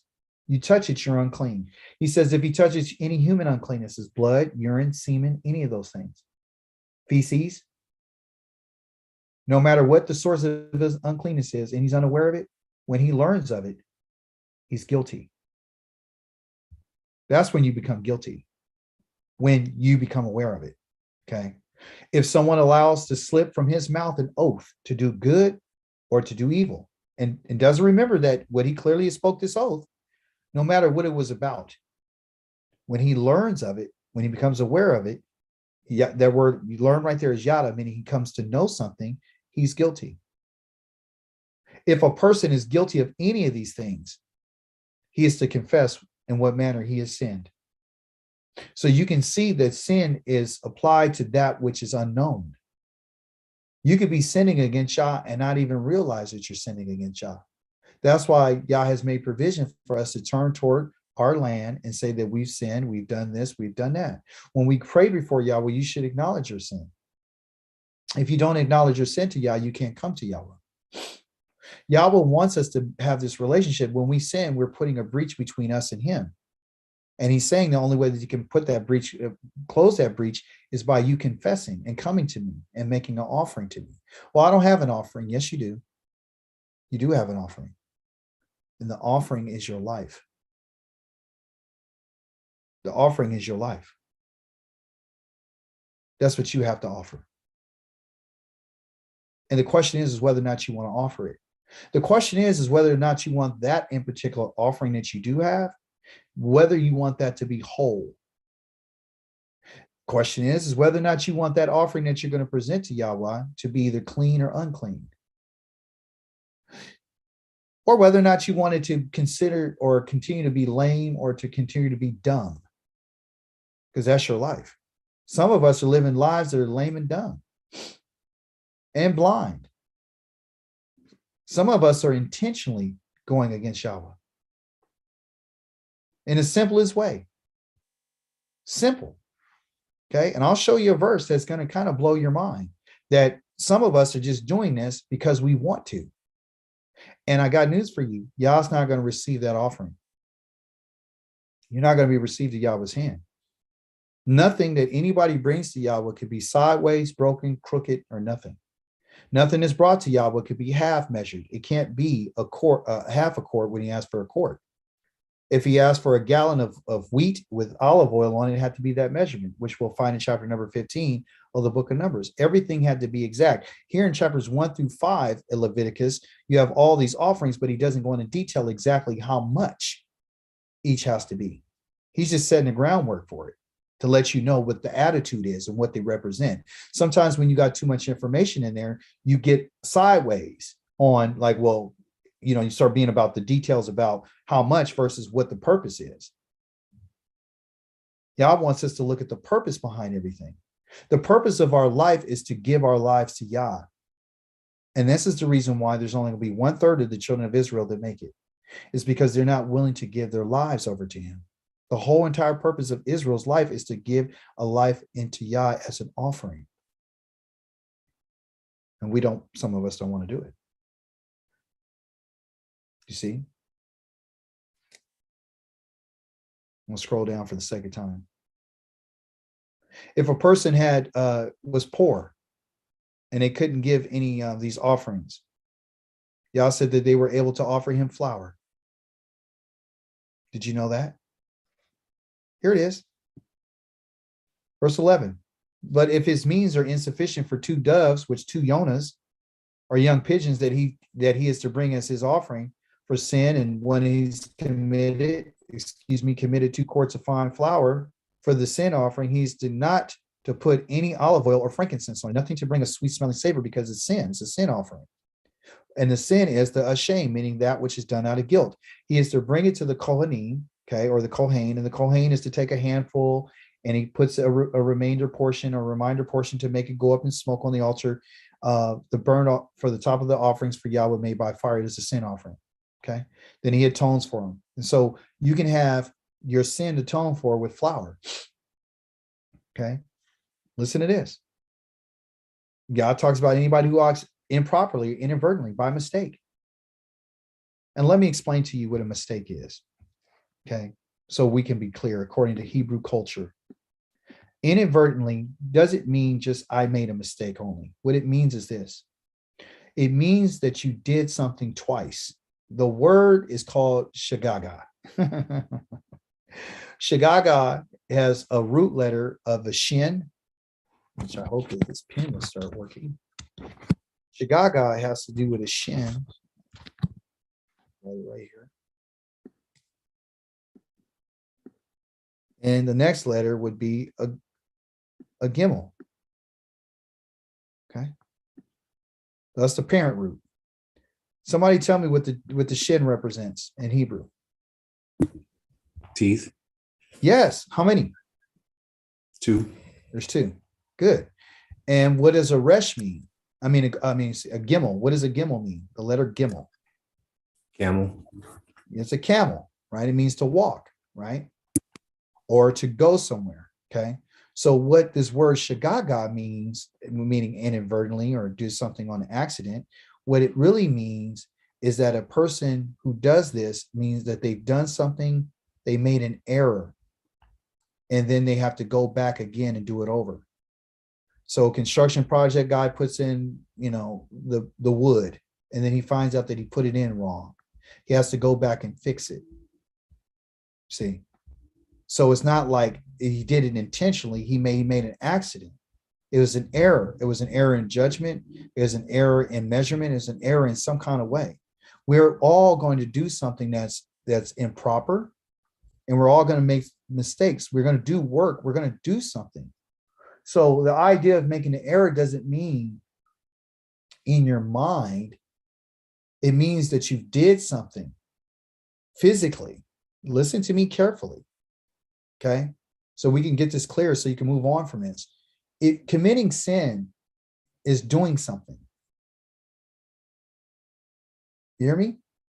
Committing sin against Yah is doing anything. He didn't say thinking anything about what I said. He said doing anything against what I said. But the kicker is if you're thinking wrong, then your working is going to be wrong. If the reason why a person made something inadvertent or made a mistake or they did an error is because they did something and they found out later that, that was the wrong thing to do. But it wasn't intentional. That's different. A person who does something intentionally, there won't be any forgiveness for a person for intentional sin. You hear what I'm saying? 17 says, if someone sins by doing something against any doing, that's a sa. Anyone doing anything, any against the commandments of Yahweh concerning things that should not be done, he is guilty, even if he's unaware of it. And he will bear the consequence of his wrongdoing. So there's consequences, but he has a way out of it. If he would bring what they're asking for to make an atonement for his soul, and then he says he will be forgiven. Yah will forgive. Yah forgives freely. And do you hear anything about us killing a human being? No. So has Yahweh asked us to kill a human being? Show me one place where he tells you to kill a human being for your sin. You're not going to find it. Okay? You're not going to find it. Last but least, I'm going to show you this.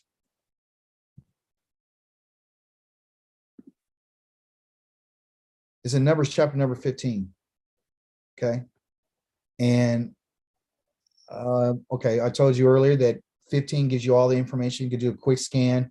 It says about all the quarts and half a quart and a third of this and a half of this and a gallon of this and all these different types of things. Okay. But there's one part that I do want to have us read. It's verse number 13. It says, every citizen is to do these things in this way when presenting their offering made by fire as a fragrant aroma to Yahweh. Everything up from 13 up gives you requirements and measurements that have to do with chapters 1, 2, 3, 4, and 5 of Leviticus.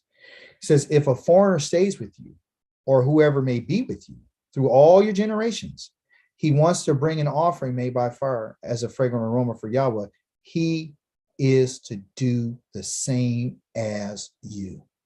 Why? For this community, there will be the same law, the same Torah for you. It moved on me. For you as for the foreigner living with you. This is a permanent regulation through all your generations. The foreigner is to be treated the same way before Yahweh as yourselves. The same Torah, the same standard of judgment will apply to both you and the foreigner living with you. Then, Yahweh said to Moshe, speak to the people of Israel and tell them, when you enter the land I'm bringing you, and you eat bread produced in the land, you are to set aside a portion as a gift for Yahweh. You are to set aside the first of your dough as a cake, as a gift. Set it aside, as you would set aside a portion for grain from your threshing floor. From the first dough, you will give Yahweh a portion as a gift through all your generations. Listen carefully.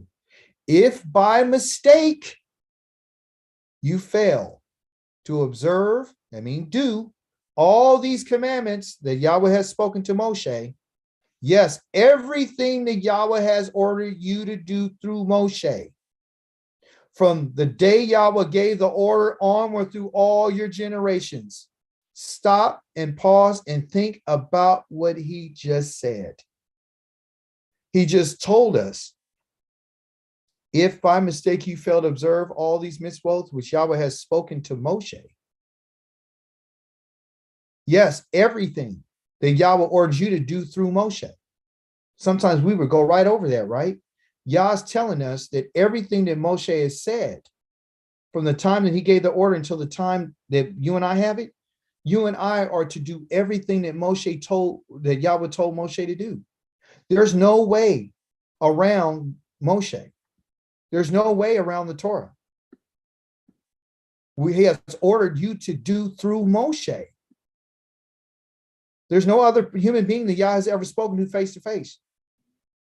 There's no other person that Yah has talked to this way that he talked and said and spoke through Moshe. To do, ordered, commanded. Yes, everything. If you by mistake fail, the day that Yahweh gave this order and onward through all your generations. This is why you got to teach your kids. I don't care if they come 15 years from today. Then, if it was done by mistake by the community and was not known, the whole community is to offer one young bull as a burnt fragrant aroma to Yahweh with his grain, his drink offerings. We hear anything about drink offerings in chapter 1, 2, 3, 4, or 5 of Leviticus. Yah goes into to a deeper understanding with us about how he wants it to be done in keeping with the rule. There's rules to what Yah says. Again, and then of course the sin is a goat offering, so that disqualifies Christ as the offering because he says that he was a lamb. When every time you dealt with sin, it was with a goat, with an individual, by the way, in chapter number 4, and chapter number 5 of Leviticus. It was dealing with the community. It was with a bull, a male bull, not a lamb. If it was for the high priest, one who's subject to the same thing, it was a bull, which is an oxen, okay? If it was for the leader, it was with a ram, a male ram. So I don't hear anything about a sin offering for a lamb for a male or a community. See, so Christianity they got their new way of doing things. So the Kohen is to make atonement for the whole community, the people of Israel. They will be forgiven. It is because it was a mistake. They have brought their offering and an offering made by fire to Yahweh for their sin offering before Yahweh for their mistake. The whole community of the people of Israel will be forgiven. Likewise, the foreigner staying with them, because all the people, it was a mistake. If an individual on Zoom sins by mistake, when you're in the land, he is to offer a female goat in its place as the first year as a sin offering. The Kohen will make atonement before Yahweh for the person who makes a mistake by sinning inadvertently, not on purpose. He will make atonement for him and he will be forgiven because he made a mistake. No matter whether he's a citizen of Israel or foreigner living with him, it's a mistake. You are to have one Torah for whoever it is that does something wrong or by a mistake. Bad news, 30. But the individual who does something wrong intentionally, whether citizen or foreigner, is blaspheming Yahweh. That person will be cut off from his people. And cut off from his people means that they are going to be put down. That means you're not going to have another extended family member. You will never continue. Your children are not going to continue. That's what he's telling us. He's not accepting people who does things on purpose. Yah is going to show mercy to the people who make mistakes and who are willing to make up for it by, number one, us. How do we do it? Well, he tells us how to do it. He tells us how to do it. If you and I wanted to come back to him, he said, you got to confess and admit that you went against me. You got to admit and confess that your ancestors went against me. You got to admit and confess that they hated me. If you can't say that your ancestors hate me and hated me, then you haven't accepted the truth. And because you haven't accepted that, and you haven't admitted that they went against me, and you're trying to justify your mother, your father, your grandmother, your great-grandmother, and all those people, then guess what? You're just like them. And I'm going to pay you back to your face, as he says in Isaiah. I'm going to pay you back because when I called, you didn't answer.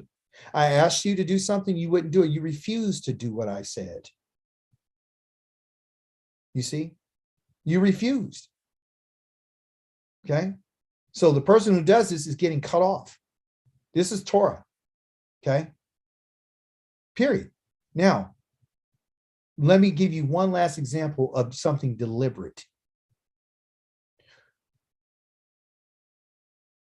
Because we just read he'll be cut off because they're blaspheming. 31, this is important. Because he has contempt for the word of Yahweh. Contempt means he hates what Yahweh says, he despises what Yahweh says, and he makes up his own mind about what he's going to do, and he has disobeyed his command. That person will be cut off completely, and his offense will remain with him. Now, Yah is going to give us an example of the individual that has deliberately disobeyed, had contempt for Yahweh's words. While the people of Israel in the desert, they found a man gathering wood on Shabbat. So is it okay to go outside your house on the Shabbat? Yes. So the people who are in Israel or in the desert, they found a man. How did they find him? They were walking around. You can go on walks on Shabbat. You can go look at nature. You can do all kinds of stuff on Shabbat. But they found somebody working. They found somebody gathering wood on Shabbat, probably to burn a fire. Those who found him gathering wood brought him to Moshe and Aaron and the whole congregation. They kept him in custody because it had not been decided what to do to him. Then Yahweh said to Moshe, this man must be put to death. The entire community is to stone him to death outside the camp. So you see now what he means by being cut off from your people. So the whole community brought him outside the camp and they threw stones at him until he died. Oh, that's cruel. No, it's not. What we're understanding is they just brought life to the community. By killing him, they brought life. Stoning him to death, we would think as a Western culture, that's evil and that's wrong. What Yahweh just did was preserve those, the righteous. See, the more time you're around a wicked person, a wicked group of people, the more you start adopting their ways. So one person starts doing this, then the next person's going to do it. Because remember, we're sheep. We all like to follow each other, mimic each other, and we're very social. So the more you got somebody inside your group that's doing something against the Holy One and show contempt for him, other people are going to pick up that same type of energy. Okay, so they took him out and they got rid of him. They didn't bring death to the community. They brought life to the community. That's why certain people can't be around you, because they're not going to be there to bring life to you. They're going to be there to tear you down. You got to get rid of the stuff that's bringing us down. And this is what Yahweh's intentions are. In closing, Yahweh said to Moshe, speak to the people of Israel. This is after he just killed this guy. So I'm going to show you the reason why you should wear something. Okay. Let me just show you the reason why. Yahweh said to Moshe in verse number 37, speak 38 to the people of Israel. And I want you to do something. I want you to instructing them. That's called a command. Instruct them to what? Remember, speaking, and anytime you hear the word speak, that means a command. Anytime you see the word speak in Hebrew, it's a command. Yahweh said to Moshe, command, tell, speak to the people of Israel, instruct them and make for them to make through all their generations, zizoth, meaning tzitzits. Okay, zizoth means plural, on the corners of their garments, and put with the tzitzit on each corner a blue thread that would identify them with the tabernacle, the Mishkan. And one of the colors that's in the Mishkan is the blue. The priests wore the tekalith with the blue on it, a whole color. So you're identified with me. So blue has resemblance of that which is set apart. Okay. So put this on the corner, and your tzitzits means wings in Hebrew, blossoms, almond blossoms, fruitful, but they're in the four corners because the corners mean wings. So they're like your wings. Okay. That's why he says put them on the corners. The word corners there means kanaf, and kanaf means wing. So the four wings of a person has a tzitzit, which is a flower that blossoms. That's what a tzitzit is. It's an almond blossom. Well, where's the almond blossom? The almond blossom is inside of the menorah. Remember, he said, make the bowls with the almond blossoms and all that, being fruitful. What else had the almond blossoms? Aaron's rod. Blossom means life. You see? It means being fruitful. So this is the reason why I want you to put these tzitzits on. I need a color of blue. It is to be a tzitzit for you to look at. This is a command. I don't want you to wear it for design and for, trying to impress somebody. I want you to wear it for a reason.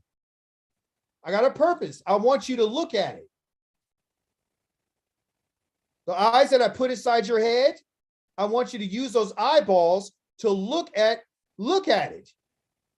So you can remember, sorry for moving, all of the commandments of Yahweh. That's the reason why you're supposed to wear your tzitzit. So the man that went to go pick up the wood is the one who disrespected and disobeyed Yah and had no regard for what he said and had contempt for Yahweh. The same type of person, if he had these tzitzits on, would have never done that. At least he would have had a chance to remember the commandments. Yah has to give his people reminders all the time. The tzitzits are not for a fashion statement. The tzitzits are to look at so you can remember all of Yahweh's commandments. And not so I want you to remember all of them and just to look at it, but I want you to obey them.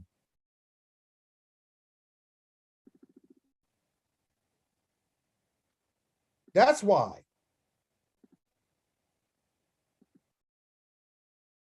I want you to obey my commandments, so that you won't go around wherever your own heart, your mind, and your eyes lead you to prostitute yourselves.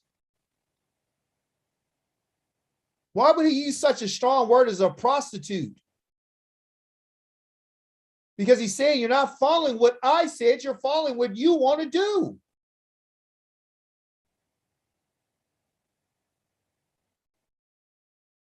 Verse 40, but it will help you. Azer Yah, I want to help you, so I'm going to ask you to put these tzitzits on because I'm trying to help you remember the Torah. I'm trying to help you remember the commandments. I'm trying to help you obey the commandments. And I also want you to be kadosh. Is that what it just said?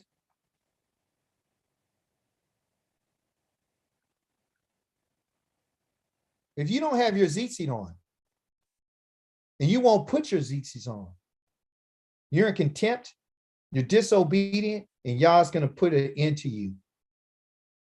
That ain't a threat, it's a promise. Period. Well, maybe I shouldn't come to class anymore because now you're threatening Yah's going to kill me. Yeah. I've had other people that I've told that certain things they didn't like to hear what I had to say because they don't like what Yahweh says. These are not my words. He says it will help you remember and obey all my commandments and be holy, kadosh for Yahweh. There's a reason why. Then he tells you in closing, I am Yahweh. That's who I am. I'm your Elohim, who brought you out of the land of Mizraim in order to be your Elohim. I'm Yahweh, your Elohim. In conclusion, I'm telling you right now. Oh, someone asked a question. I'm sorry. Someone asked a question. I'm sorry I wasn't able to answer it. Shabbat Shalom. What does a drink offering consist of? I think it was a certain amount of wine. I have to get the measurement on it. It's called a hin, H-I-N, which I don't think if it's a quart or 2 quarts, it's a quart of wine. And so every time they would bring a mincha or certain offerings, they would have to offer a drink offering as well. It's called a drink oblation. And he goes into detail in chapter number 15. I forgot what the exact measurement is, but I do know it's a hin, and it was wine. It was fresh wine from the first batch of their wine. Everything for Yah had to be pure oil, the purest wine, the first of the fruits, everything first. Okay. Everything is Yah's the top priority. Okay. So in conclusion, for us to be a people, and we're trying to figure out, well, we don't have an offering for Yah. Well, yes, you do. You got your life. You got your tongue, you got your mind, you got your hands, you got your thoughts. Okay. You have your resources. You can use your resources. You know, how should you use your resources? You can use your resources to help people who are in need. You know, help those who need help, and especially those who are part of your family, in your household. Start at home first and then work at other places. Okay.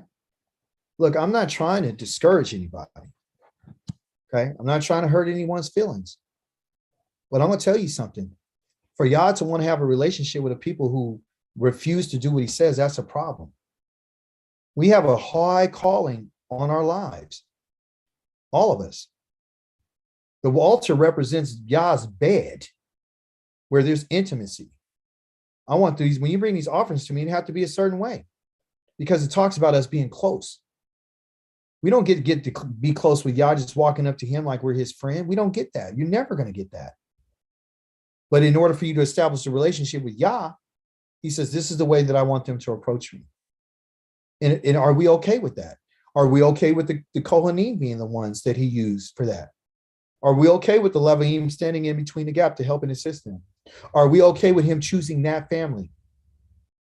Are we okay with them getting the first of everything, the first of the gold, silver, the first of the best of our food? Are we okay with that? Are we okay with the manner in which Yah says that if a person is mistakenly gone against me? Are you okay with that? Or are we going to do like Jonah did? Are we going to run away from what Yah said and find ourselves in a place of affliction? And will we do what he did and cry out to Yah and ask him to be merciful to us? Because I have a change of mind. I didn't finish reading it, but you can read it in chapter 3 and 4. The people turned. And guess what? They heard the message in one day. They didn't believe anything except for what Yah said. They didn't believe anybody was going to be put to death except for themselves. Yah holds everybody responsible for their behavior and action and conduct. And guess who fasted? The people. Guess who else fasted? The animals. Guess who was mad? Jonah. And why did Yah say, were you mad? Why are you mad? So Yah puts up this tree to protect him from the heat. And then Yah destroys the tree, the plant. And then Yah asked the question. He says, well, Jonah was mad because he was, it was so hot, he was going to die. You read the story.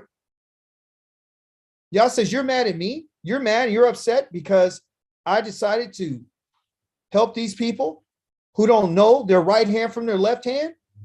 So how's that connected to the Torah portion? How's it connected to the offerings? With chapters number 4 and 5, we found that Yah says that if a person makes a mistake, if a person's ignorant, that's what a tzitzit looks like. It's intertwined, you can do different colors.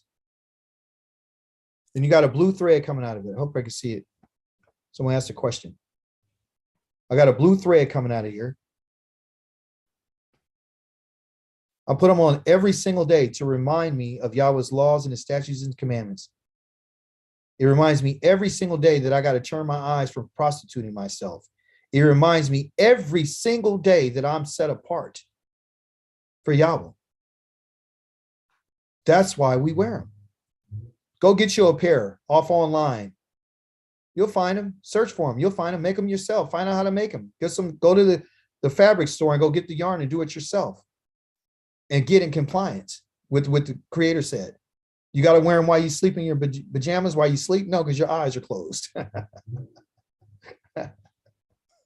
What was I saying? Yeah. So the animals and the people fasted. Yah said these people are on the right hand from the left hand. So the connection is Yah makes provision for people who make mistakes, but when they make their mistakes and it's brought to their attention, they decide, I'm going to change. I'm going to turn away from what I've done. Did he ask those people for any offerings? No. But guess what they did? They fasted and they prayed and they cried out to Yahweh. You see? So put the story together. What's this all about? It's about making mistakes. We made mistakes and you're going to make mistakes. But if you do something deliberate, I'm here to tell you today, you're going to be destroyed. Okay? If you have any contempt in your heart whatsoever for anything that he said about his diet, that he said that this is unclean and you said it's not, fine. You don't want to honor the Shabbat? Well, I got a job. I can't help it. Well, you better find a way when you get an opportunity to do what he says. Period. I want to tell you something. I want to give everybody the heads up. The lessons that we're going to have moving forward are going to be more intense. And I'm going to tell you why. Because Yah is preparing us to go home. You better look, you better open your eyes. Today, you and I have food in our stomach. Today, we and I can call upon the great name of Yahweh. Other people are calling on a God that can't save them and can't deliver them. Wars all over the place in Russia, Bosnia, wherever they are, Ukraine. Not even talk about the people who are starving to death all over the world. People are living outside right now. They're outside. While you and I are comfortable in our homes. These people they're being killed and everything. Why should I care? I care about my people, but I also care about humanity because he did make humanity in his image and his likeness. And we know that the foreign and strangers to come and serve Yahweh as well. That's the mindset that we have to prepare to be able to help people, you see. So we need to be more thankful. And for us to have a relationship with the Creator and to draw near to him, that's where you're going to find your happiness. You're not going to find your happiness outside of the Torah. You're not going to be close to Yah outside of the Torah. You'll never get close to him. Okay. If the closer you want to get to Yah, the higher you got to elevate. The closer you get to him, the more kadosh you're going to have to be. You're going to have to go through and find out what it is in my life right now that's causing me to be separate from him. It could be a thought that was brought to your attention. You did not respond and didn't make any adjustments. I can't read it to you right now, but I'm going to let you know Psalm 32. Dawid talks about it. You should read that today for yourself. I'm not going to read it to you. I want you to read it for yourself. That's your homework. You read Psalm 32 and you read it nice and slow, and you find out what Yah's saying to you because he spoke to me through it, and I know he'll speak to you. We have to find a way to honor Yah with our lives, and that means that you and I belong to him and only him. Okay?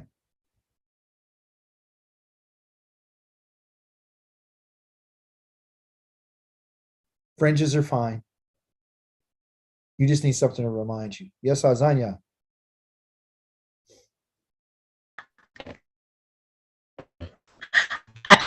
where are you at today? You're receiving more. Hey, Azania, Yes, and that's Azania, I had to put you on mute. It's just terrible. Hey, listen. Text it in like you gotta go, you gotta do that. I'm sorry, sis. I don't know what happened to your connection today. It's just not good.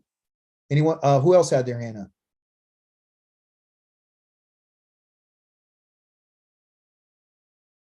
Let's see. Waiting for Azania's response. Akika David. Yes, Okoti. Hi, Shabbat Shalom, everyone. I just wanted to comment on the way in which you applied the sacrifices, the offerings to we ourselves as humans, as human beings. Because I always find this topic seem to be very complicated for me to understand. But the way in which you brought it out, I found it really, really, really amazing. The way in which you apply the herds, the flock, as being without any blemish and being set apart. That is the way in which Yahweh wants us to be, without blemish, and He wants us to be set apart. And then we then have to take this flock first before going to Yahweh. We have to take this flock to the priest, so the priest can inspect the flock or the herd, and only then, and that's where Yahweh comes in and He inspect us as a person, and only at that time that He will accept the blood and the inner part of that animal. And that's what He wants from us, the blood, which is our life, and our inner part. And I found that really, really interesting, and I am beginning to get a clearer understanding on this subject. I must say, I wanted to compliment you on that. Oh, well, all praises to our King. I'm thankful because I realized, thank you so much for those words, because when I started doing stuff, it's like, what does all this mean? And why is it the blood? And the blood is the life. And so everything has a purpose behind it. So when you look at the function of it and what it represents, you can better understand the sacrifices. So this is why He says, I don't want those, the one that you gave me. David said, what are the sacrifices, Yahweh? A broken heart, right? Contrite spirit, right? A steadiness of us, right? So breaking of the mind.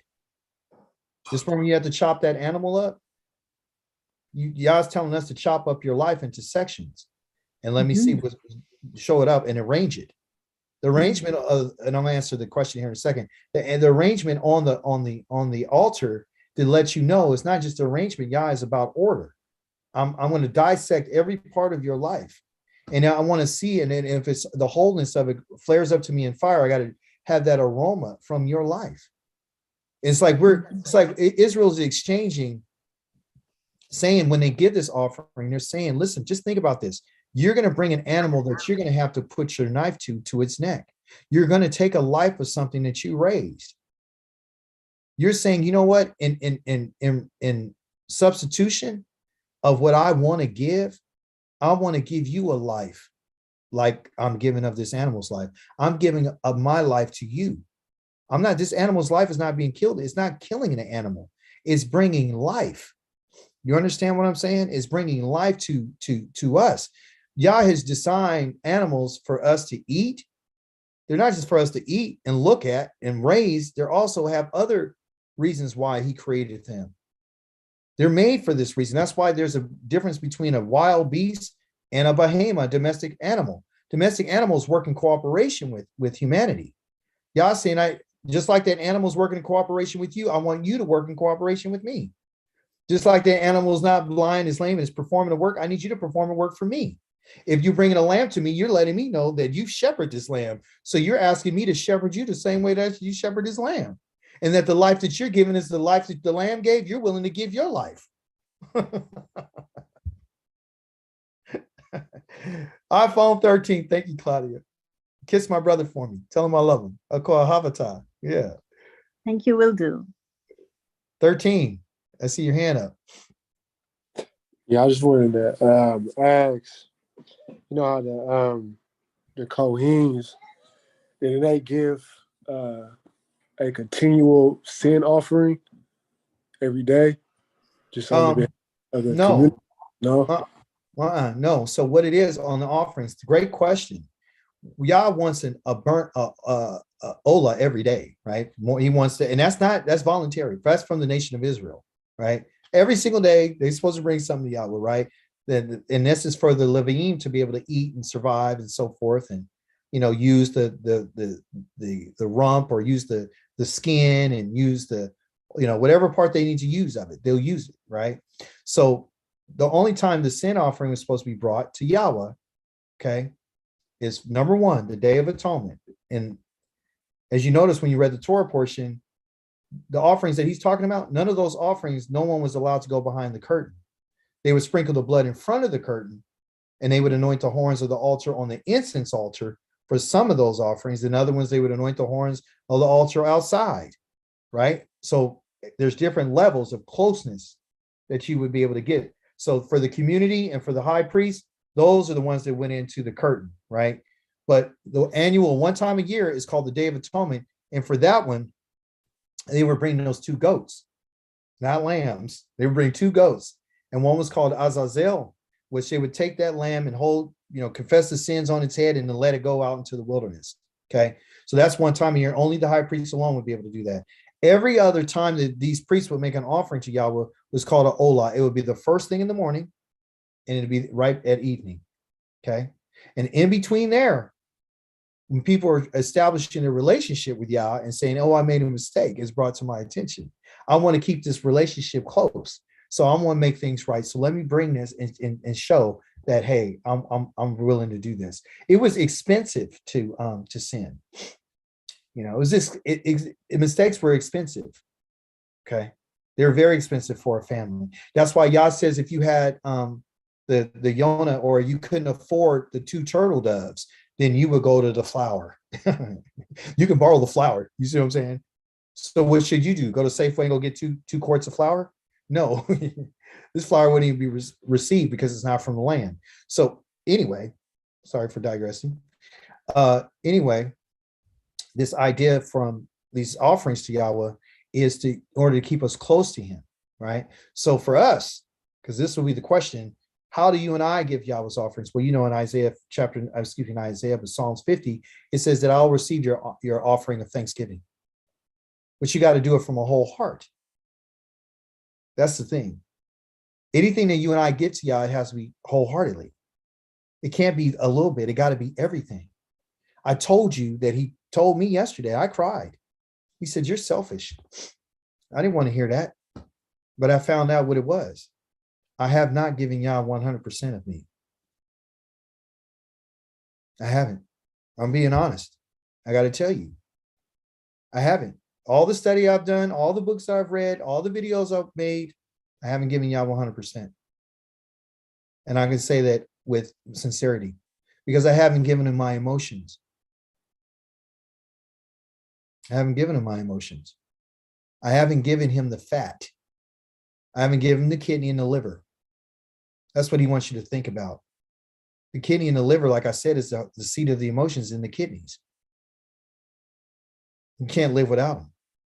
The liver is the heaviest organ in the body, which is the glory of Yah. This kavod is the same word for liver. Honor, weightiness. You take things serious. Honor your father and mother is the same word for liver. So what am I saying to you? Look into the inside and find out what's going on. Outside, I look great. But what about my emotion? Have I given that to Yah? Have I given him my emotions? No, I haven't. And so that's something I'm working on. Listen, he says, if I bring something to your attention and you didn't know about it, you're guilty. I didn't want to hear that. I'm guilty because I haven't given Yah what he's asked for. I don't want to give all of me. Because then I will lose myself. But that's not the relationship. I don't know how many of you people are married, but I'm married. Guess what? I don't want some of my life. And I don't want her to give herself to me only when she wants to. I want it all.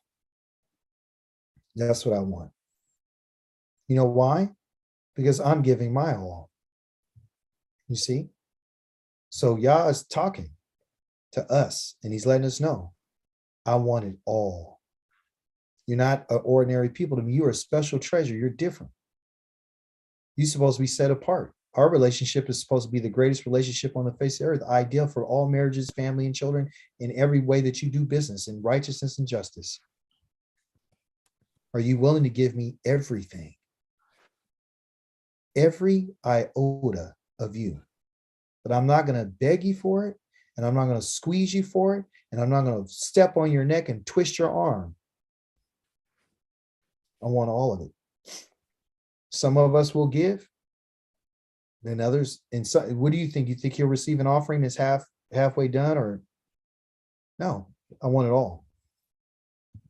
So that's hard for me. I'm just telling you. I'm being honest.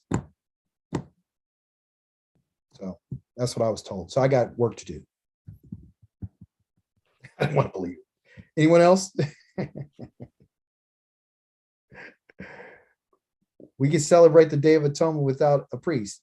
Yeah. Of course you can celebrate the Day of Atonement. He says it's a perpetual commandment of Moedim forever throughout all your generations. Let me ask you something. When we have questions about what happens when you're in exile, there's a couple of different places you should go to look and read. Okay. So one of the books that you can read about exile, to let you know, is Ezekiel. You know, Yah always talks about exile because those people are in exile. And Yah in book of Jeremiah, a little part of that tells you they're in exile. He says, when you're in exile, get married, have children, so forth and so on, right? Then he says, when they're in exile, he says, when you get to the lands that you are, right? He says, the people are supposed to, if they sinned, they're supposed to humble themselves and turn toward this land, their own land, confess and separate themselves, right? And confess that they've sinned against Yah. The way that we prove to Yah that we've turned away from sinning against him, because sin is an actual breaking of Yah's commandments, okay? Once we find out that we broke his commandments, he then tells us to turn your mind back to me and do everything that I said, okay? And so when he says, and I'll bring it up right quick for us, because that's a great question. Thank you for that. I didn't want to leave without answering your question. When he says that, here's the recipe for what Yah says, okay? Without doubt, this is the answer, okay? When the time arrives that all these things come upon you, both the blessing and the curse which I presented to you, and you are there among the nations. So that's context. You're among the nations, which Yahweh Elohim has driven you. Then at last you will start thinking about what's happened to you. You will return, okay? And so how do you return to Yahweh? Is he talking about return right here through going back to the land? How's he talking about returning? He says you'll return to Yahweh Elohim and you will pay attention. Returning back to Yahweh is paying attention to what Yahweh has said, which will be exactly what I'm ordering you to do today. You and your children with all your heart and all your being. Okay? So that right there says anything that Yahweh has said, you try your best to keep it. Okay. So for example, can you keep you have to do it all your heart and all your being. Can you keep the diet? Yeah, you can. Can you keep the festivals, the Shabbat? Yeah, you can. Can you keep Sukkot? Yeah, you can, but I don't have all the offerings. Okay, so I don't keep Sukkot because I don't have offerings. Some people have a debate about that. Okay. All Yah has asked us to do is to remember and to show some respect for what he said. So what we do is we don't try to go in and change that the Sukkot needs, 70 lambs, 14 oxen. We don't go for that. We don't say, oh, the Shabbat, there was an offering that was given on Shabbat. So we don't have that offering no more, so we can't keep Shabbat. There was offerings that were given on Rosh Chodesh. We don't have any offerings, no more Rosh Chodesh. So literally what you and I would be saying is that because there's no offering, then Yah would then say that Yah's words don't apply anymore. And that's where the Christians have got everybody thinking. But I want to show you something right quick in the book of Hosea that will help you understand that Yahweh already knows that this is going to be the case for us. Okay, he already knows this. So in the book of Hosea, right here for you to know, you can go back and look at it for yourself. It's in chapter number, I think, 3, I think. Yeah, it is. So Yahweh says this. He says this to Hosea. Go once more and show love to this wife of yours who has been loved by her boyfriend, which is an idol, to this adulteress, which is his wife, just as Yahweh loves the people of Israel. He loves us even though we've been in adulteress, even though they turn to other gods and love the raisin cakes, okay, that they offer to them. So I brought her back to myself. He's telling us what he did with 15 pieces of silver and 8 bushels of barley. Cost him to bring his wife back. Then I told her, you are to remain in seclusion for a long time and be mine. You're not to be a prostitute. You're not to be with any other man. I won't come into you to have sex with you either. Why? Because there's a time of purification. Because there's going to be a time of seclusion, a long time. Then Yah gives an example why he told him to go get this whore of a wife and bring her back, this adulteress, and not to have sex with her.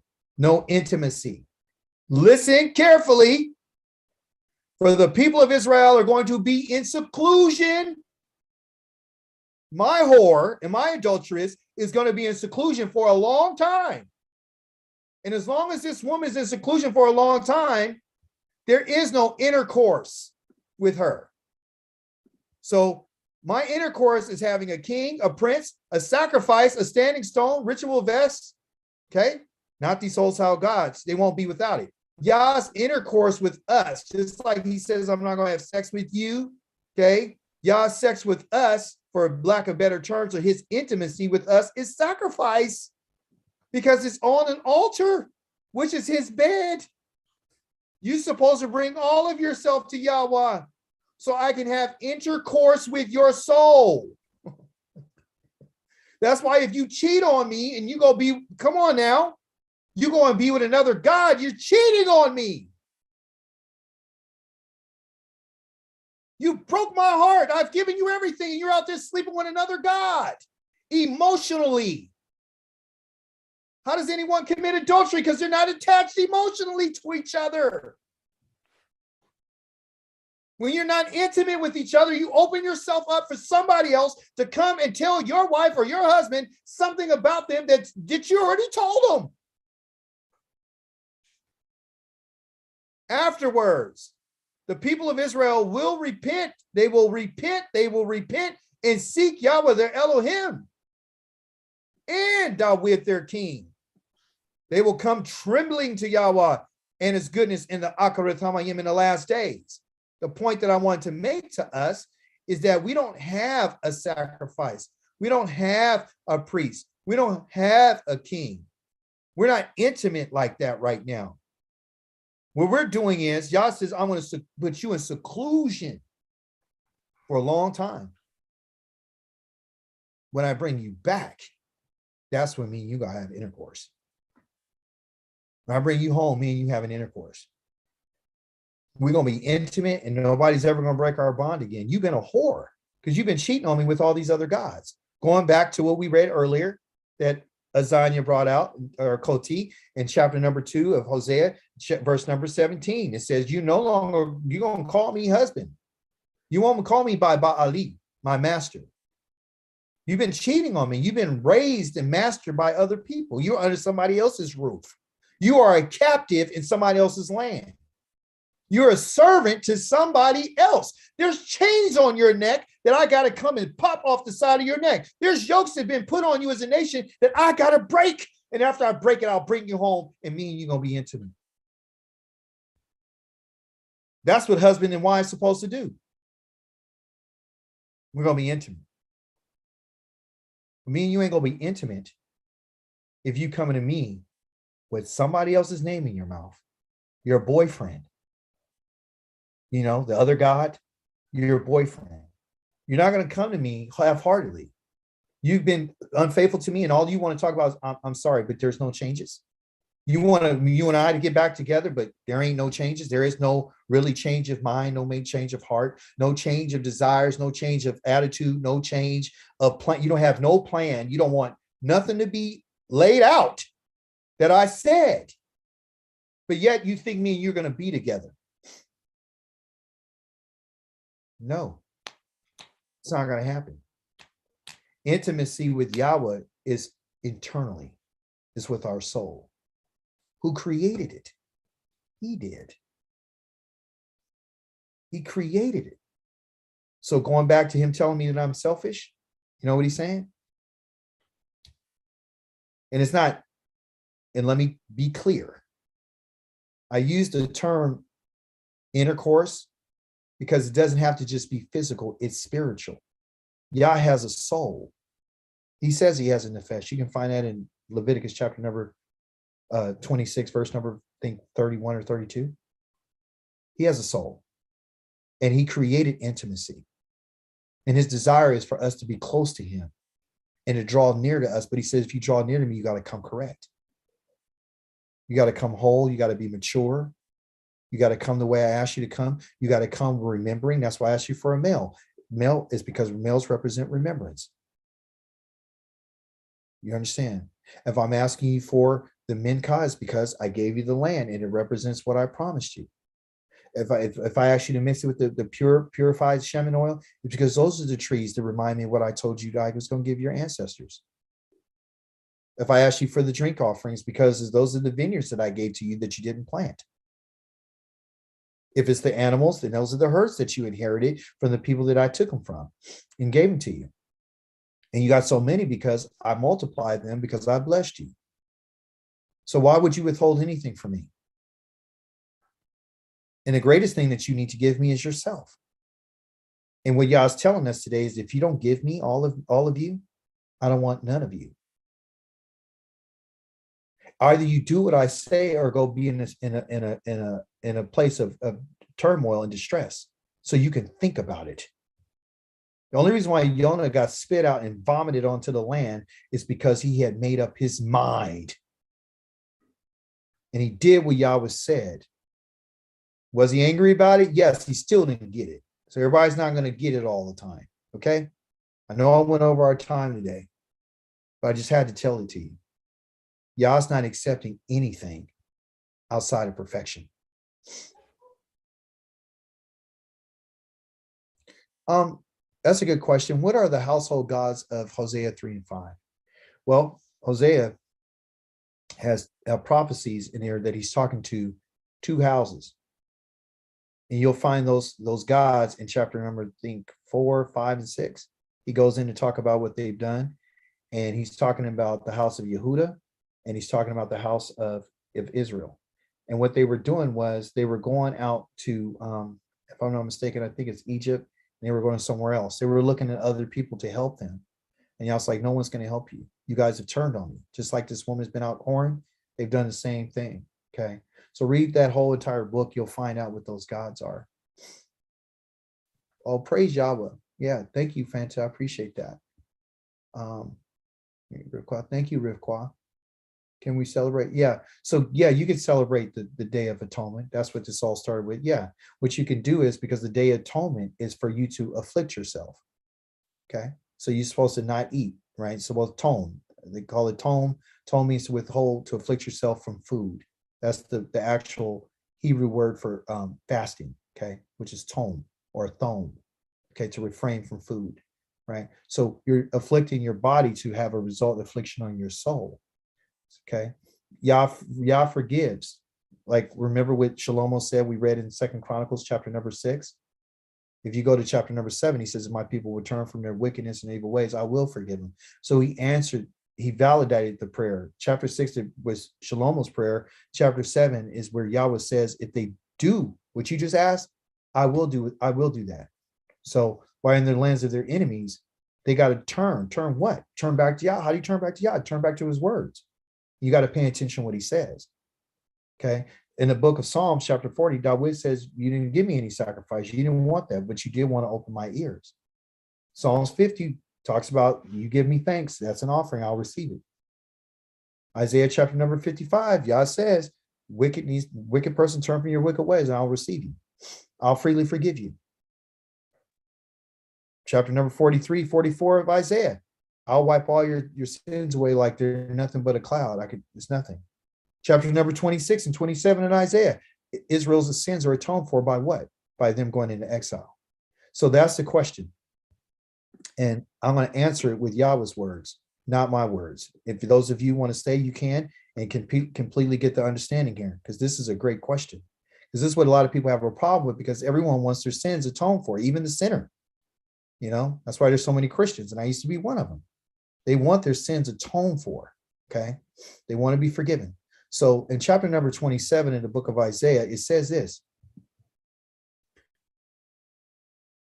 Here it is. Pay careful attention. Let's just start in verse number 4. Let's just start there. Nah. Yahweh wants what he says. On that day, Yahweh with his great, strong, relentless sword will punish Leviathan, the fleeing serpent, the twisting serpent of Leviathan. He will slay the sea monster. On that day, a pleasant vineyard, sing about it. I, Yahweh, guard it moment by moment. I water it so that no harm will come to it. I will guard it night and day. Okay. I have no anger in me. So he's no longer angry at this time. If it gives me briars and thorns, then in war, then I will trample it down, burn it up at once, unless it takes hold of my strength in order to make peace with me. Yes, to make peace with me. The time is coming when Yaakov will take root. Israel will bud flower and will fill the whole world with a harvest. Okay, because that's after all the work that Israel has been doing. Yahweh will not strike Israel as he did others who struck Israel. He will not kill them as he did others. Then what he says, your controversy with her is fully resolved by sending her into exile. He removes her with a rough gust of wind on the day when it's blowing from the east. So, verse number 9, this is your atonement. Listen carefully. So the iniquity, the twistedness of Yaakov is atoned for by this. He's going to tell you what it is. By removing his sin produces this result. So if you want your sins to be resolved, you're going into exile, right? And your iniquity, you'll be sent there. So the controversy is resolved. We got that out the way. Now we want to find out if you indeed have atoned, okay? So atoning and removing a sin does this result. He chops up all the altar stones like chalk. Sacred poles and sun pillars stand no more, period. That's how the iniquity of Yaakov is atoned for. And the result of that is by them getting rid of their gods and chopping down the cross in their mind, chopping down the altars in their mind. You understand? Okay? That's how we're atoned for. Okay? Anyone else? Well, if not, I want to thank each and every last one of you for attending today. May the blessing of the whole the Kadosh one be upon you, and I'll see you guys a little bit later on through our Hebrew class if you'd like to attend. Shabbat shalom to you, and feel free again to join us during the week. All right. Anyone else? Shabbat shalom. Thank you. Shabbat shalom. Thank Shabbat you. shalom. Shabbat shalom. Shabbat shalom.